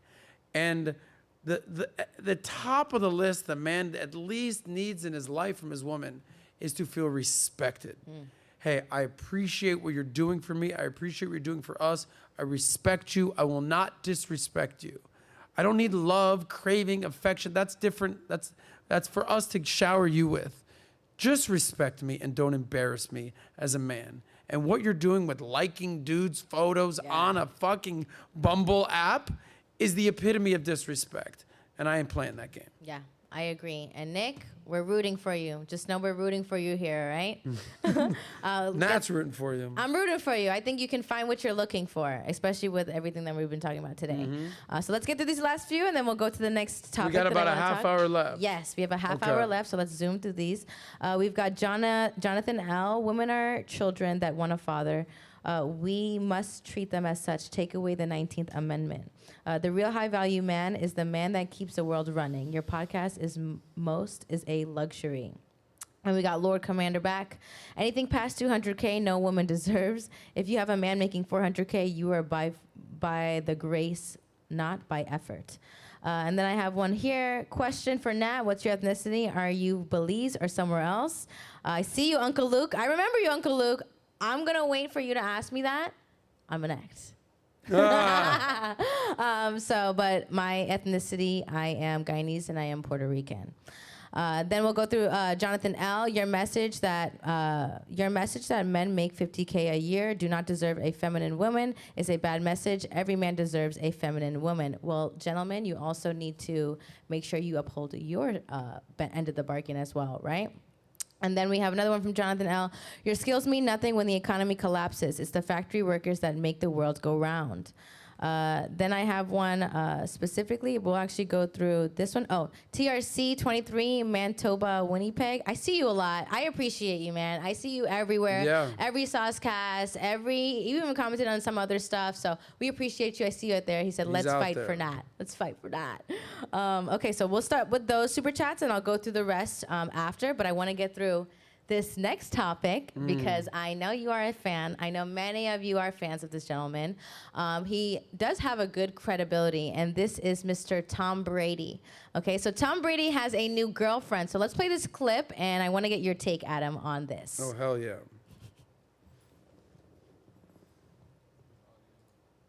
Get the audio. Hey, Andres, let me get audio, buddy. Ex-wife Gisele was spotted with her jiu-jitsu instructor on a date in Costa Rica. But she's not the only one with a new partner. Rumors are going around that Buccaneers quarterback Tom Brady is dating model Veronica Rajik, as she was at the Buccaneers-Saints game on Monday Night Football wearing a game-worn Tom Brady jersey. Rajik also posted an Instagram story of her in what people think is Brady's new electric Hummer V driving around Tampa Bay. Shout out to my man Tom, he's winning. Does Tom Brady have a new girlfriend? Deli. A few weeks ago, Keep Brady a picture of the girl up there, or if you can Google the girl, just Google. I think there's a link over there. Yes. But go ahead. So I want to get your take on his new girlfriend versus Gisele finding a new man. How do you feel about this? Who do you think is winning per se in this situation? Stop it, Nat. Stop it. You got Tom Brady. But you got Gisele. She's a model. You know, Stop she's a it. mother. Stop it. She was married to Tom Brady. Stop okay? it. Okay. I'm Tom Brady is now dating a newer, younger, hotter, all that model. Okay. Tom Brady don't need anything other than, look at this gorgeous girl in his life. 26. She's what? 26. By the way, Tom can have any fill in the blank hot model out there. He doesn't care about what she does, what she stands for, what her values are. She's just, at this point, young and hot. That's it. That's all he needs. Gisele, on the other hand, I've said this before, good luck finding another Tom Brady. She's now dating the jiu-jitsu instructor. Okay, we've seen how these situations work out. Mackenzie Bezos was married to Jeff Bezos, owner of Amazon. She got, I think, $60 million in the settlement, $60 billion in the settlement. She became the richest woman in the world. She said, okay, I'm just gonna date what makes me happy, AKA the jiu-jitsu instructor for Gisele. She married a school teacher. Now, what happened with her and the school teacher? They had a whirlwind romance. It was amazing. And 2 years later, married, divorced, and she's back on the prowl. Women have to understand, Gisele, everything comes down to hypergamy. Gisele had the top of the food chain, the best of the best of the best that she's ever gonna get. And in her mid-40s, she says, you know what? Let me toss in Tom Brady, roll the dice, and see who else is out there. Newsflash, Gisele, you're not doing better than Tom Brady. I'm sorry. Make it work. It sounds like I'm shitting on Gisele. And doesn't Gisele need to be happy and deserve to be happy? Yeah. Yes. Be happy being with the #1 guy in the fucking planet. Now you're with a jiu-jitsu instructor, and I get it. You know, he's going to pay attention to you. He's going to treat you right. He's Brazilian. He's going to show you how to do some karate moves. Now you're paying for everything. The life of luxury that you're used to, he's not going to be able to provide. He's not Tom Brady. Short term, you'll be okay. Long term, it's not going to work out. Long term, Tom Brady, he already has his kids. He has his career. He has his legacy. It's cemented. Now he just wants to have a good time. There's no shortage of young, hot females for him to date. Now, the question was, who's going to win in the end? It's not even close. Tom Brady's winning. By the way, he was just in Miami this week, hanging out with David Beckham. Oh. Just doing whatever he wants to do. That's a good combo. Okay, David Beckham and Tom Brady. Yeah, that's a good combo. It's just like, people say, well, doesn't Gisele deserve to be happy? Yes. What she should have done is figure out how to be happy in your dream life right now with your dream man and your dream husband. But I'm going to push back on that. No, I don't I'm even going to do push it. back No, on that. you're not I'm gonna going to, win that. because there is another side that I know Yes. people do argue as well. So you see these ideal perfect couple, a model, you know, a football player, you know, one of the best examples for men today, I feel like. You know, they became divorced, and obviously it's because there's a lack in some area. Now, based on the choice that their significant others, what do you think that they found in their new significant other that they didn't have in the current one when they were married? What is she finding in this new guy? Yes, like why would she leave? What in her head do you think she's choosing with this new gentleman that Tom Brady didn't provide? And what do you think Tom Brady's girlfriend is providing that Gisele wasn't providing? Why would they go this route? You see it happen often. Yeah. But what do you I think there's a commonality between why women leave these ideal men and go to kind of like, you know, more of a regular type of guy. Yeah. What is that? What would you say that is? Because there's a difference between short term and long term. Just like with your money, there's saving, which is short term, and there's investing, which is long term. We all know in relationships, short term, the first 6 months of a relationship, the honeymoon phase, it's hot, it's fun, I feel great, it's exciting, it's new, I don't know, do I like this, do I not like this, I don't know, it's so exciting. And then what happens is reality sets in, is now you're in the investing stage of your relationship. You've been together a year, 2 years, 5 years, 10 years, whatever it is. And then just like every relationship, you know, you get comfortable. Now, what Gisele is dealing with right now is the short-term part of the relationship. This good-looking jiu-jitsu guy, it's she's fun, it's having a great time, it's new, it's having all that fun stuff in your life. That's going to fade. And what's going to happen is 6 months from now, a year from now, she's going to be with this jiu-jitsu instructor who makes 80 grand a year. I'm making a number up. 100 grand a year, 200 grand a year. $1 million a year, whatever it is. Tom Brady's worth $250 million. But do you think she's really out for money? She makes her own money. Maybe she finds that this gentleman provides love to her. Maybe she feels actually loved by this man. And why is that wrong? Because a woman's money is her money. Yeah. A man's money is our money. This is the rules of nature. This is how hypergamy works.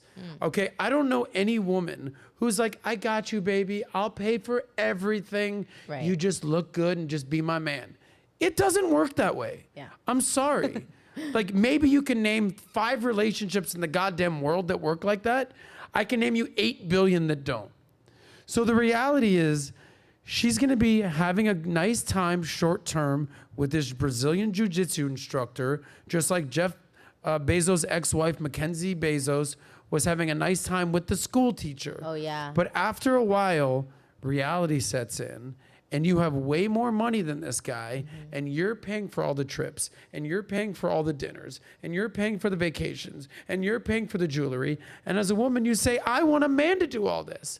The reality is, there's no men out there that are going to be on your level or on Tom Brady's level, Gisele. And that's what women of this caliber don't get. There's no other Tom Brady's out there for you, Gisele. You just had yours. Make it work. But women want to get caught up in the, I'm not happy anymore, and he's not home for me, and I'm sad. Make it work with Tom. You might have noticed, Tom didn't leave Gisele. Gisele left Tom. Women leave their men 70 to 80% of the time, file for divorce. And it goes to 90% of the time when they're college educated. Men love their wives, and they love their wives. They might say, well, you know, she's kind of bothering me. I'd like to have some sex more. But they're never like, fuck it, I'm divorcing her. I'm unhappy. That's not what men do.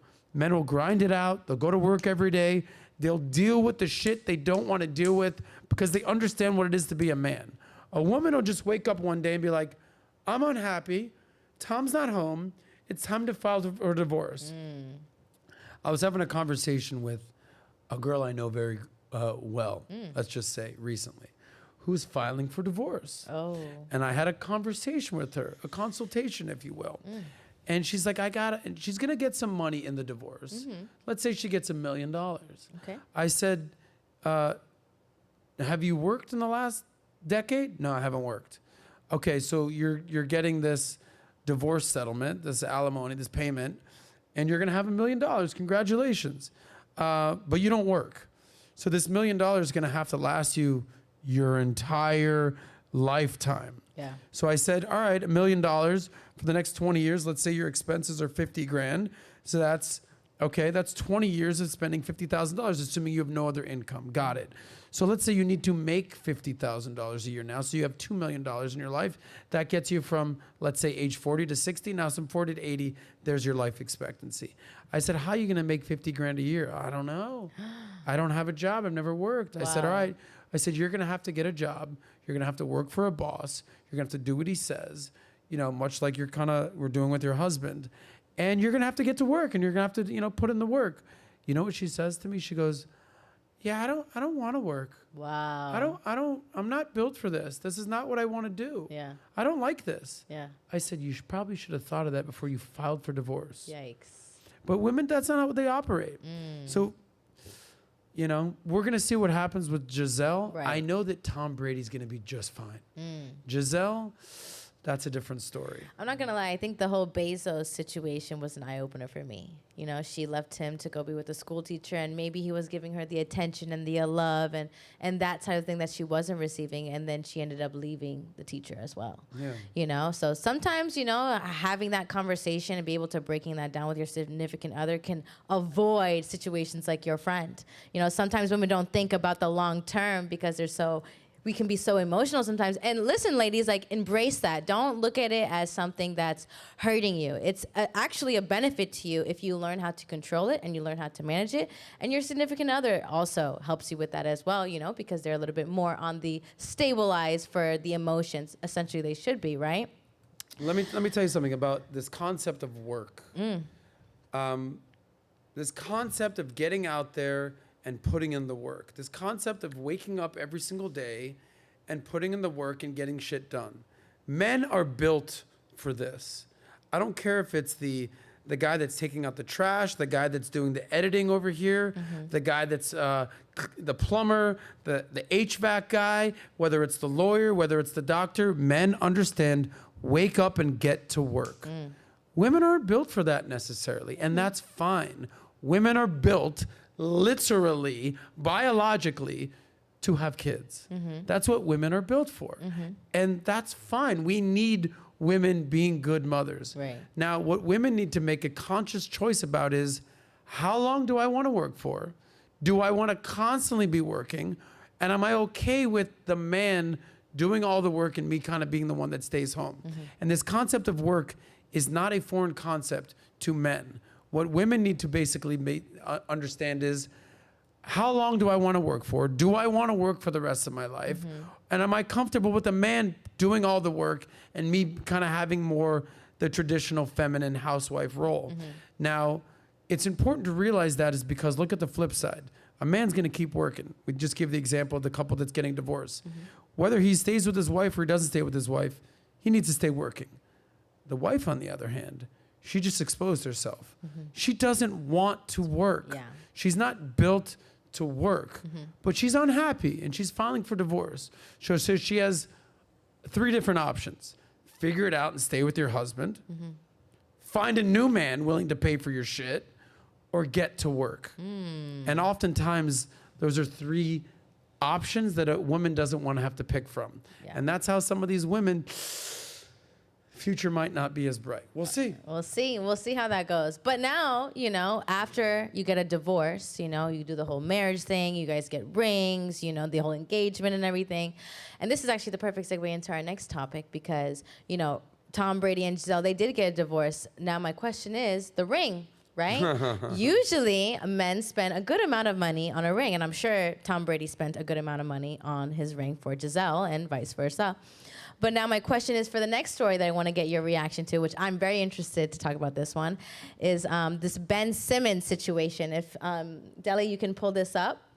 Not this one. It's the next one over.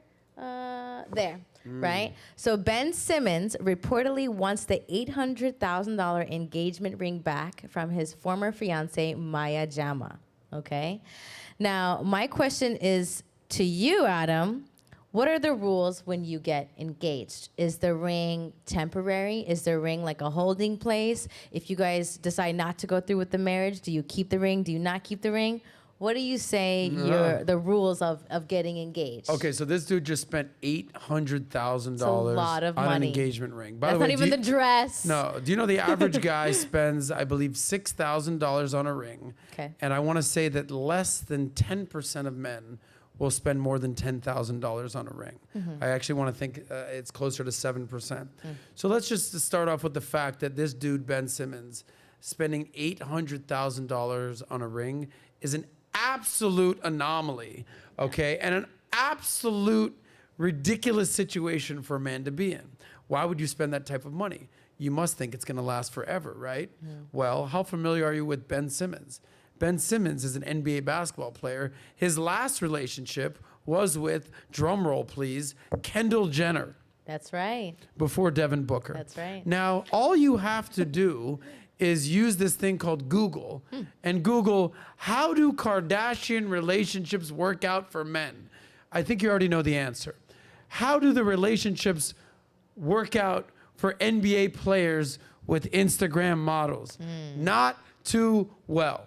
So am I shocked that Ben Simmons' relationship with this woman, this Instagram model, Maya Jama, didn't work out well?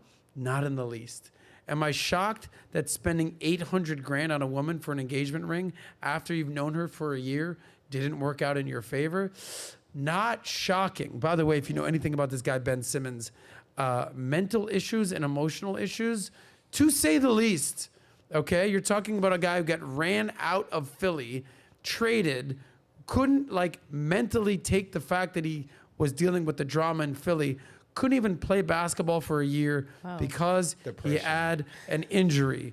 He was depressed as fuck. Wow. Okay, so whoever's in this man's ear needs to say, Ben, we gotta do better here, brother. You're dropping almost $1 million on an engagement ring for a girl you barely know because Kendall Jenner broke up with you. Do better, homie. Yeah. So to this girl's credit, though, she gave him the ring back. Very interesting. So respect to her for that. Right. Okay? But I mean, essentially, like, I don't know. I feel like when you're gonna not pursue somebody, and if they were to spend anything on a ring. I think it's not even so much the amount, it's the value, like the meaning behind the actual object, you know? Like this is representing us being together. For you to keep that, it's almost disrespectful, you know? It's like, I'm gonna keep this, but I'm gonna move on. You know, I'm gonna keep you here and a reminder that I didn't pursue you and we didn't work out, and I'm gonna maybe pawn it and do whatever. But it's the respect thing. It's even like a self-respect thing, ladies, you know? You don't wanna continue to do something and have something that holds past value and stuff like that. But my question is now to you, okay, not $800,000 you spent on a ring, okay. What would you spend on a ring for your beautiful lady? What's that number for you? Well, I think there's a rule that you spend 3 months of your annual salary. So let's just do basic math. If the average man is making 50 grand, half of that is $25,000. So that's half of that would be $12,500. So spending $12,000 on a ring is not far-fetched for a guy that makes 50.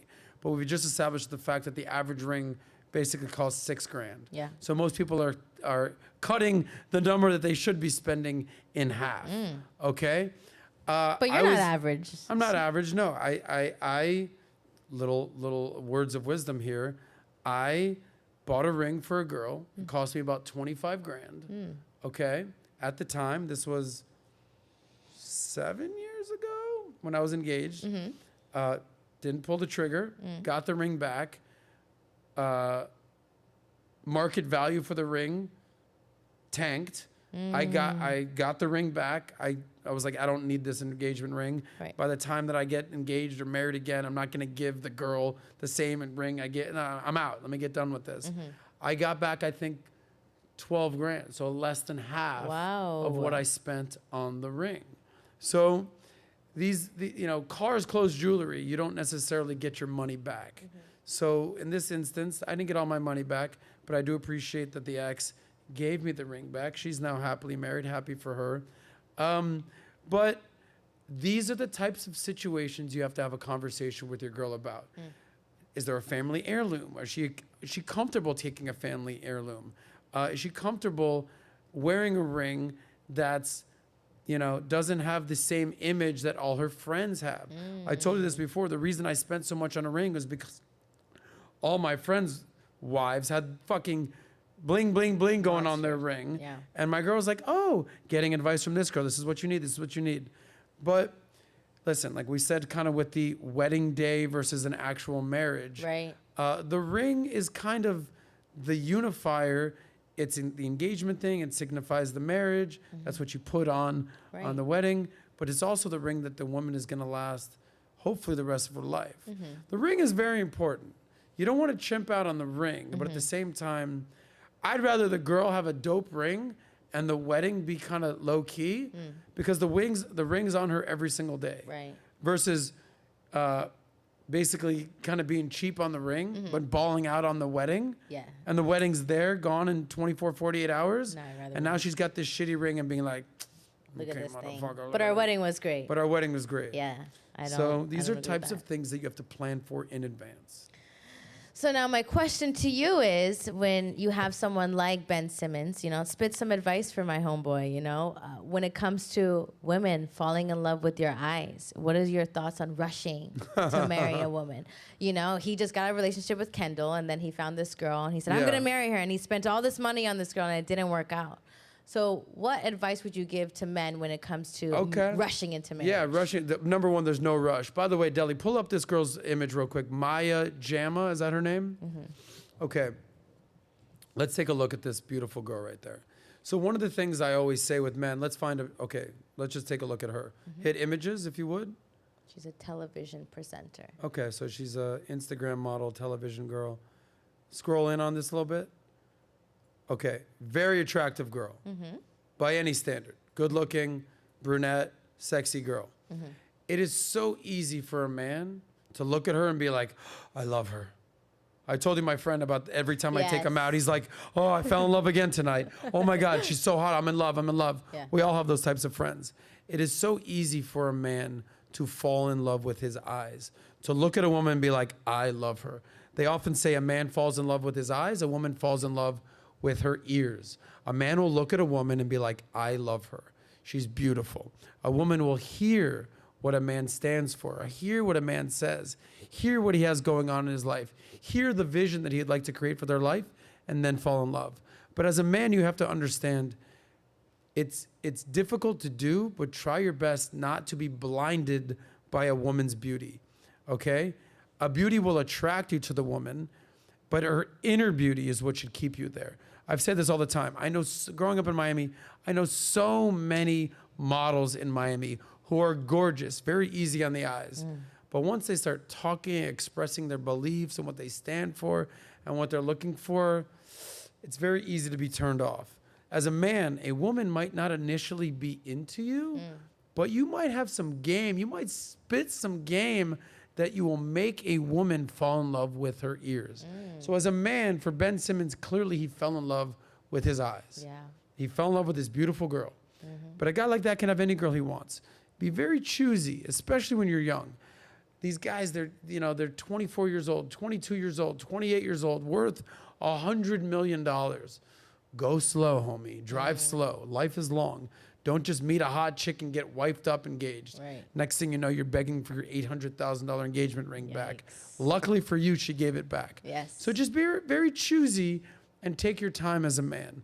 Let it marinate. Like grandma in the kitchen in an old Italian home, let the pasta marinate a little bit.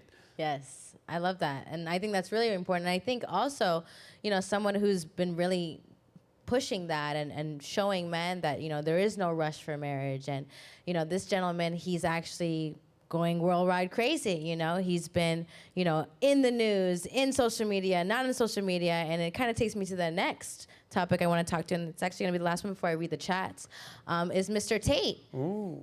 Tate, he talks about those things. Men should take their time to get married. There's value in that, and so on and so forth. So I do want to pull this clip up about Tate. Get a little Tate update, Deli. And I want to watch this clip, and I want to ask you some questions. We can probably put it at 2 speed. Do you want to put it at 2 speed? I just watched the video. It's Okay. 1 This is the minute. clip? Okay, yes. The audio, yeah. Recently reported that schools across the UK are in crisis as the effects of online influencer Andrew Tate's vile misogyny infiltrates our classrooms and society. Teachers are now having to develop their own resources to re-educate boys who are being brainwashed online by his deeply toxic messaging. The Prime Minister has been too slow to recognise this damage this is causing. What has he done? What is his government doing to tackle this misogyny, this incel culture, and the radicalisation of young men in this country? And will he commit to giving teachers the resources that they need to address this problem head on? Okay, that's fine. Mr. Speaker, with regard to funding, we announced... Okay. So my question Yeah. to you is, as you can see, this lady is very upset about this gentleman, right? The things that he says, how he delivers his message. Why would you say the world hates Tate so much? What do you think that is just getting under people's skin where they don't even want to listen to what he's saying or understand his perspective? What is it about Tate that the world, it just is not accepting? Oftentimes, so admittedly, fan of Tate, friend of Tate, Yeah. cool with Tate. I think his message, for the most part, is very important for young men to hear.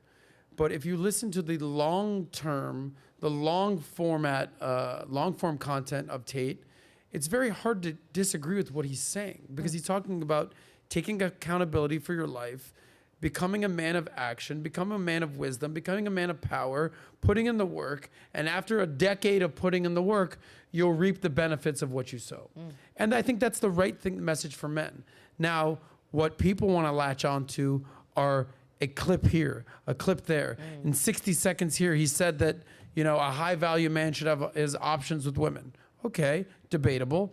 Not anything that she should be canceled for. Okay, men are stronger than women. Okay, not that debatable, but the way that he kind of puts it out there, people get offended by.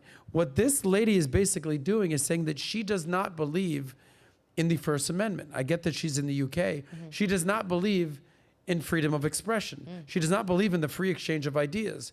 If you have better ideas than him, then offer them.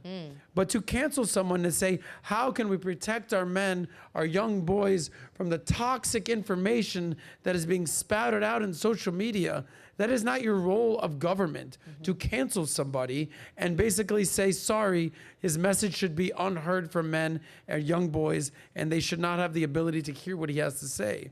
That is not what a liberal Western democracy stands for. I'm sorry.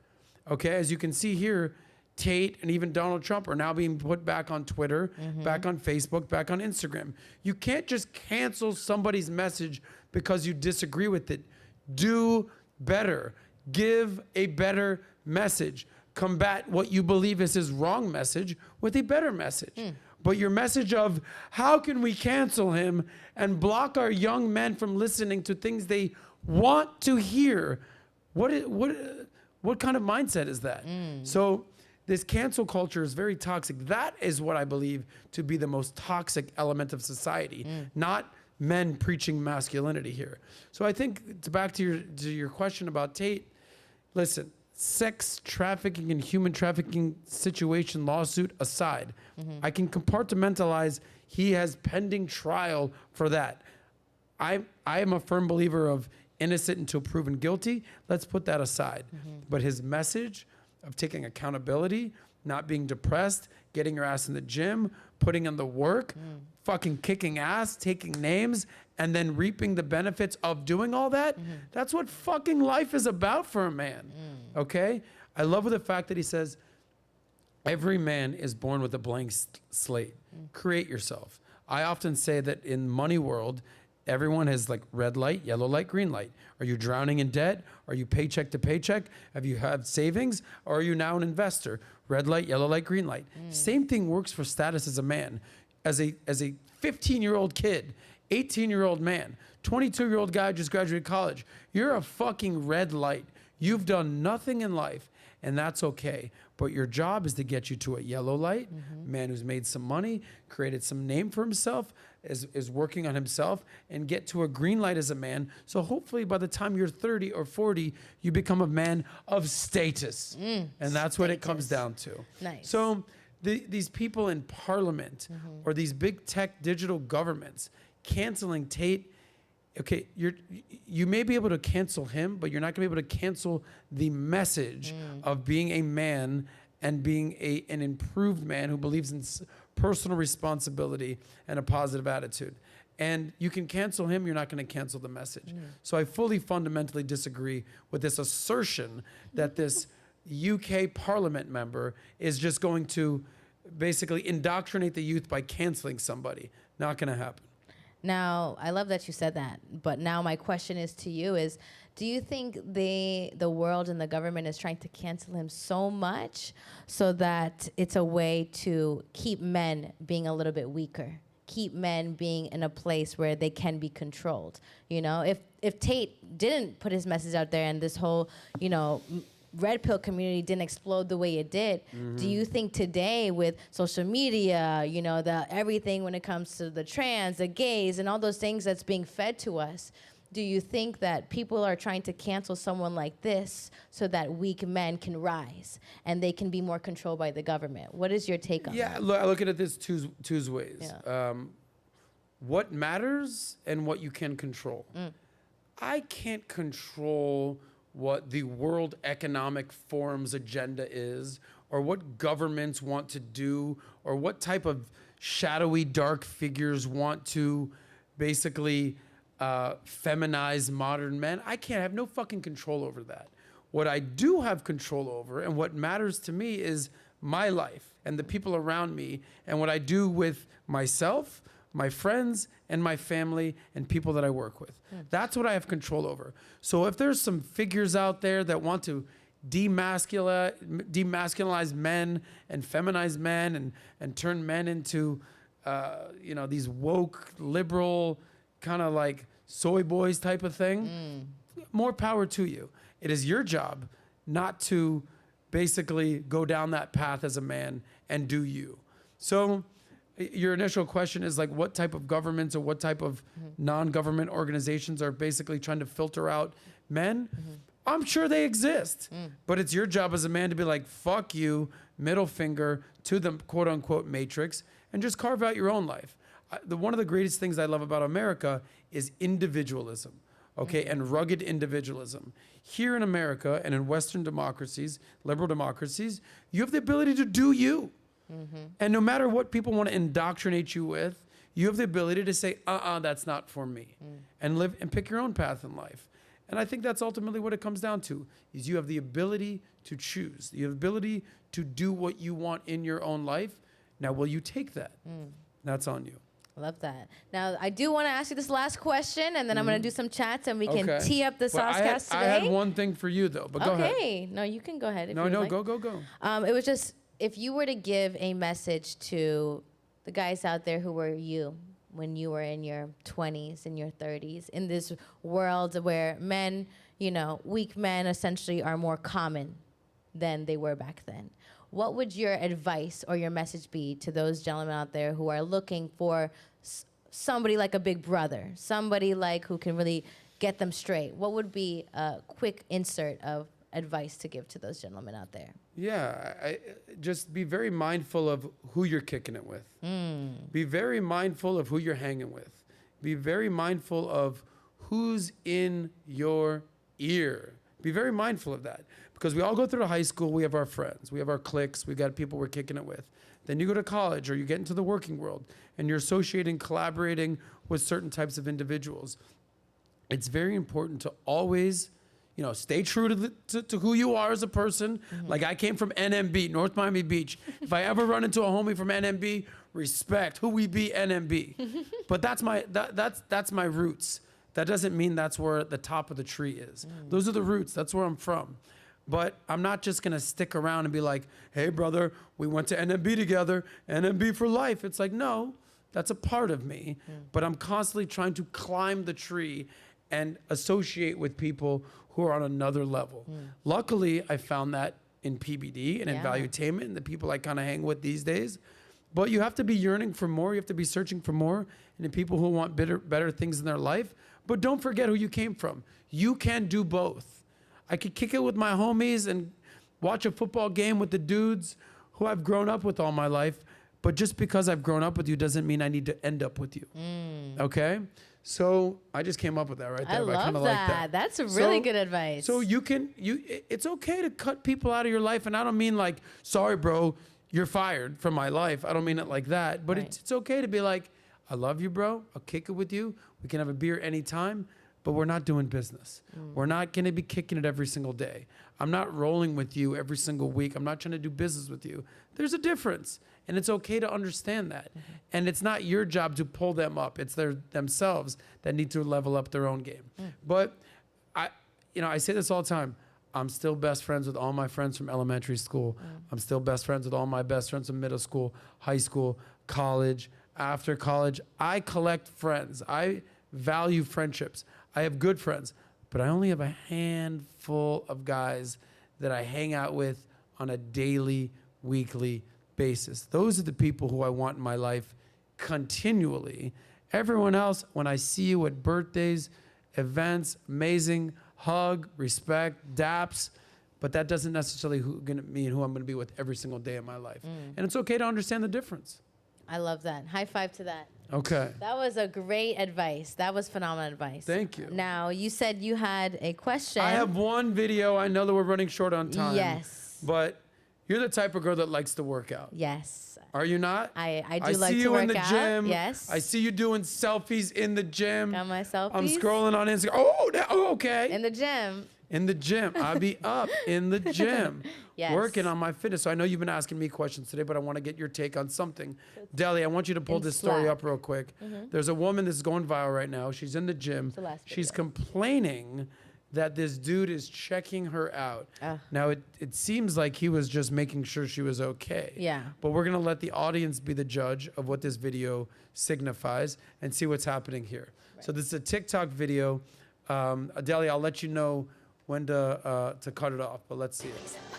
I hate this. Scroll down a little bit. When there's Weirdos. It makes me so uncomfortable. Feral, like fucking feral. Swatch. The 5 adds £5. And these are the weights.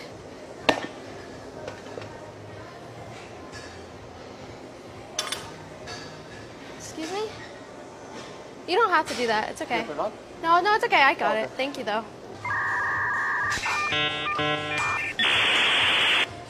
See what I mean? All right, here we go. I just want to share my perspective on this video. If you guys want to watch the full thing, you can go over to her page. First and foremost, as I've said before, You want my take on this?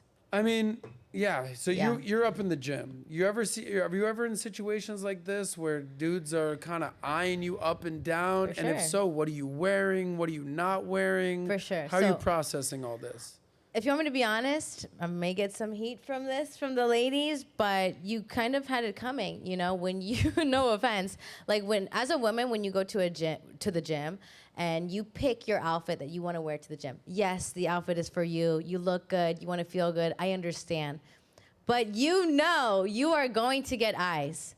And knowing you're going to get eyes, like, act appropriately, you know? You're going to dress with your chest out, your stomach out. You're wearing shorts. Like, they always say, like, if you're going to show your chest, don't show your legs. If you're going to show your legs, don't show your chest. Like, there's a balance to it, right? But if you're in the gym, you're basically half naked, and a guy is looking at you. Maybe he's interested in you. Maybe he finds something that is attractive. Maybe he wants to help you with a workout. Not all men are looking at you in a sexual way. Okay? When you wear certain things, you are going to get more eyes. If you don't want to get eyes in the gym, wear things that are not going to give you eyes in the gym, okay? And I'm gonna be honest, I've had guys in the gym, because I wear certain things in the gym because I like to wear it. I feel good, I like to wear it, so on and so forth, right? I expect the eyes. And I actually kind of turn it on them. I look at them and I ask them, hey, you need something? What's up? Oh, then the chat starts. And at the end of the day, you're able to come to a common ground with the individual where if you respond in a respectful way, in a nice way, they will leave you alone. A lot of the time when like guys come up to me, hey, like, you're strong. That's a compliment. Thank you. I've been working out for years, X, Y, and Z. But at the end of the day, you have to know what's coming, ladies. Don't be so ready to attack these men who are looking at you, checking you out, because why are you in the gym?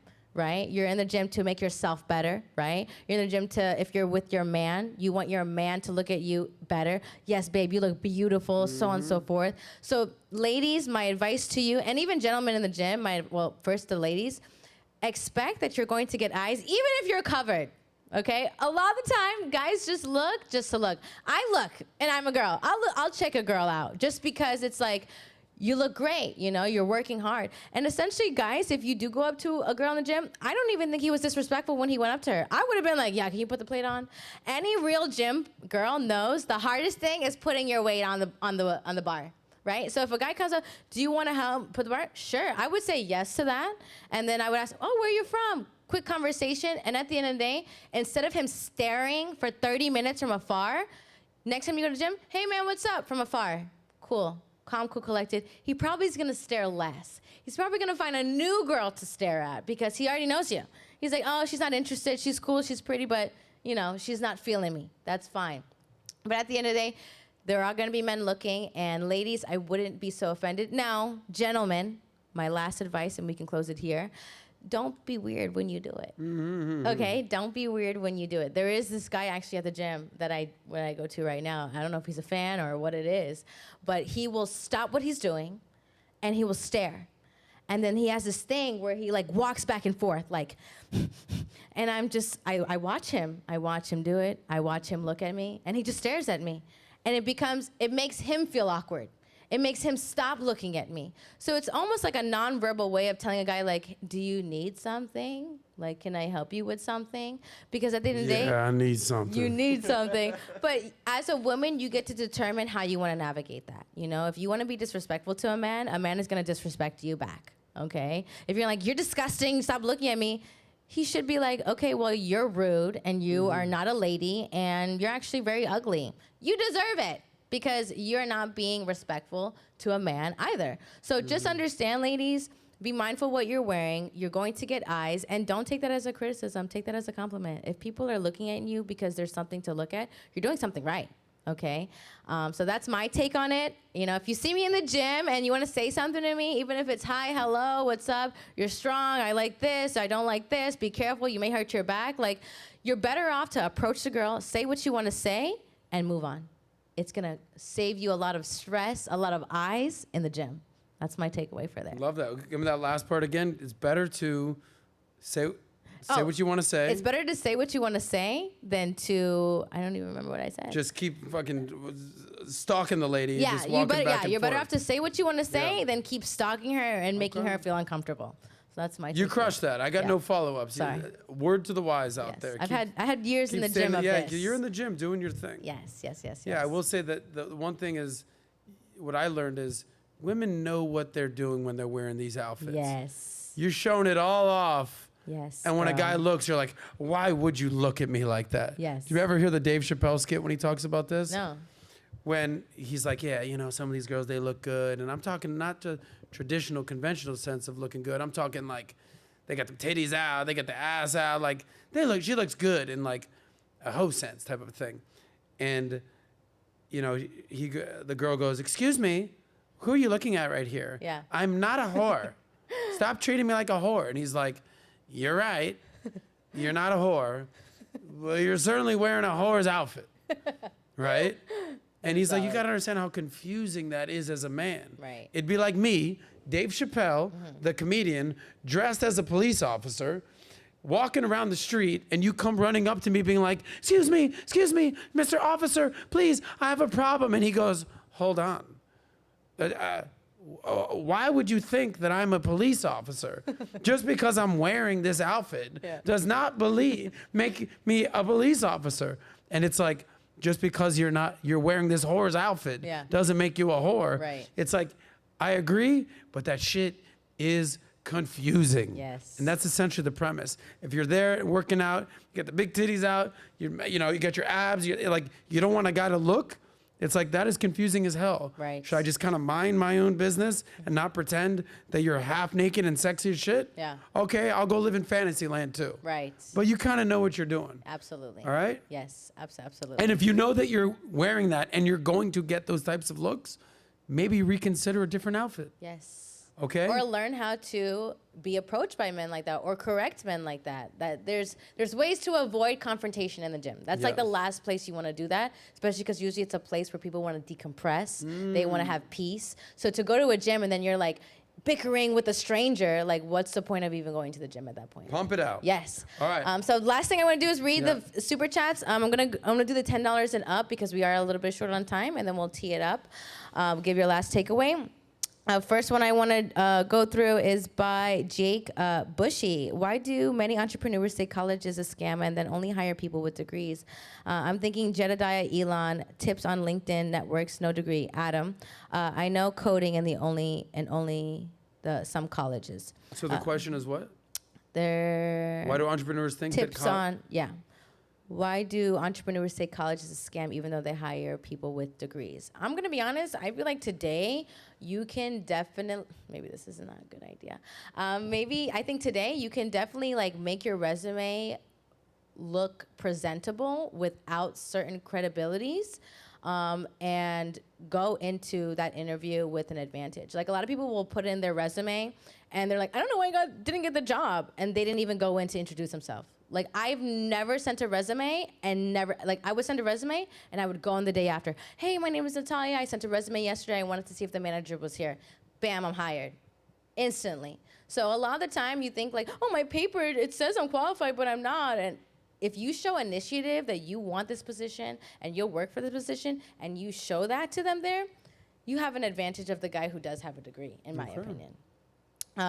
Then we have this other one by Miguel Nino. Thank you for the super chats, by the way, everybody. The same thing happened to Brady happens to everybody. Hypergamy. This is why we have to keep the roles, because a regular average man worked the hardest jobs just to provide for his family. So those are going to be the super chats I'm going to leave off with because we are a little short on time and I want to close it up.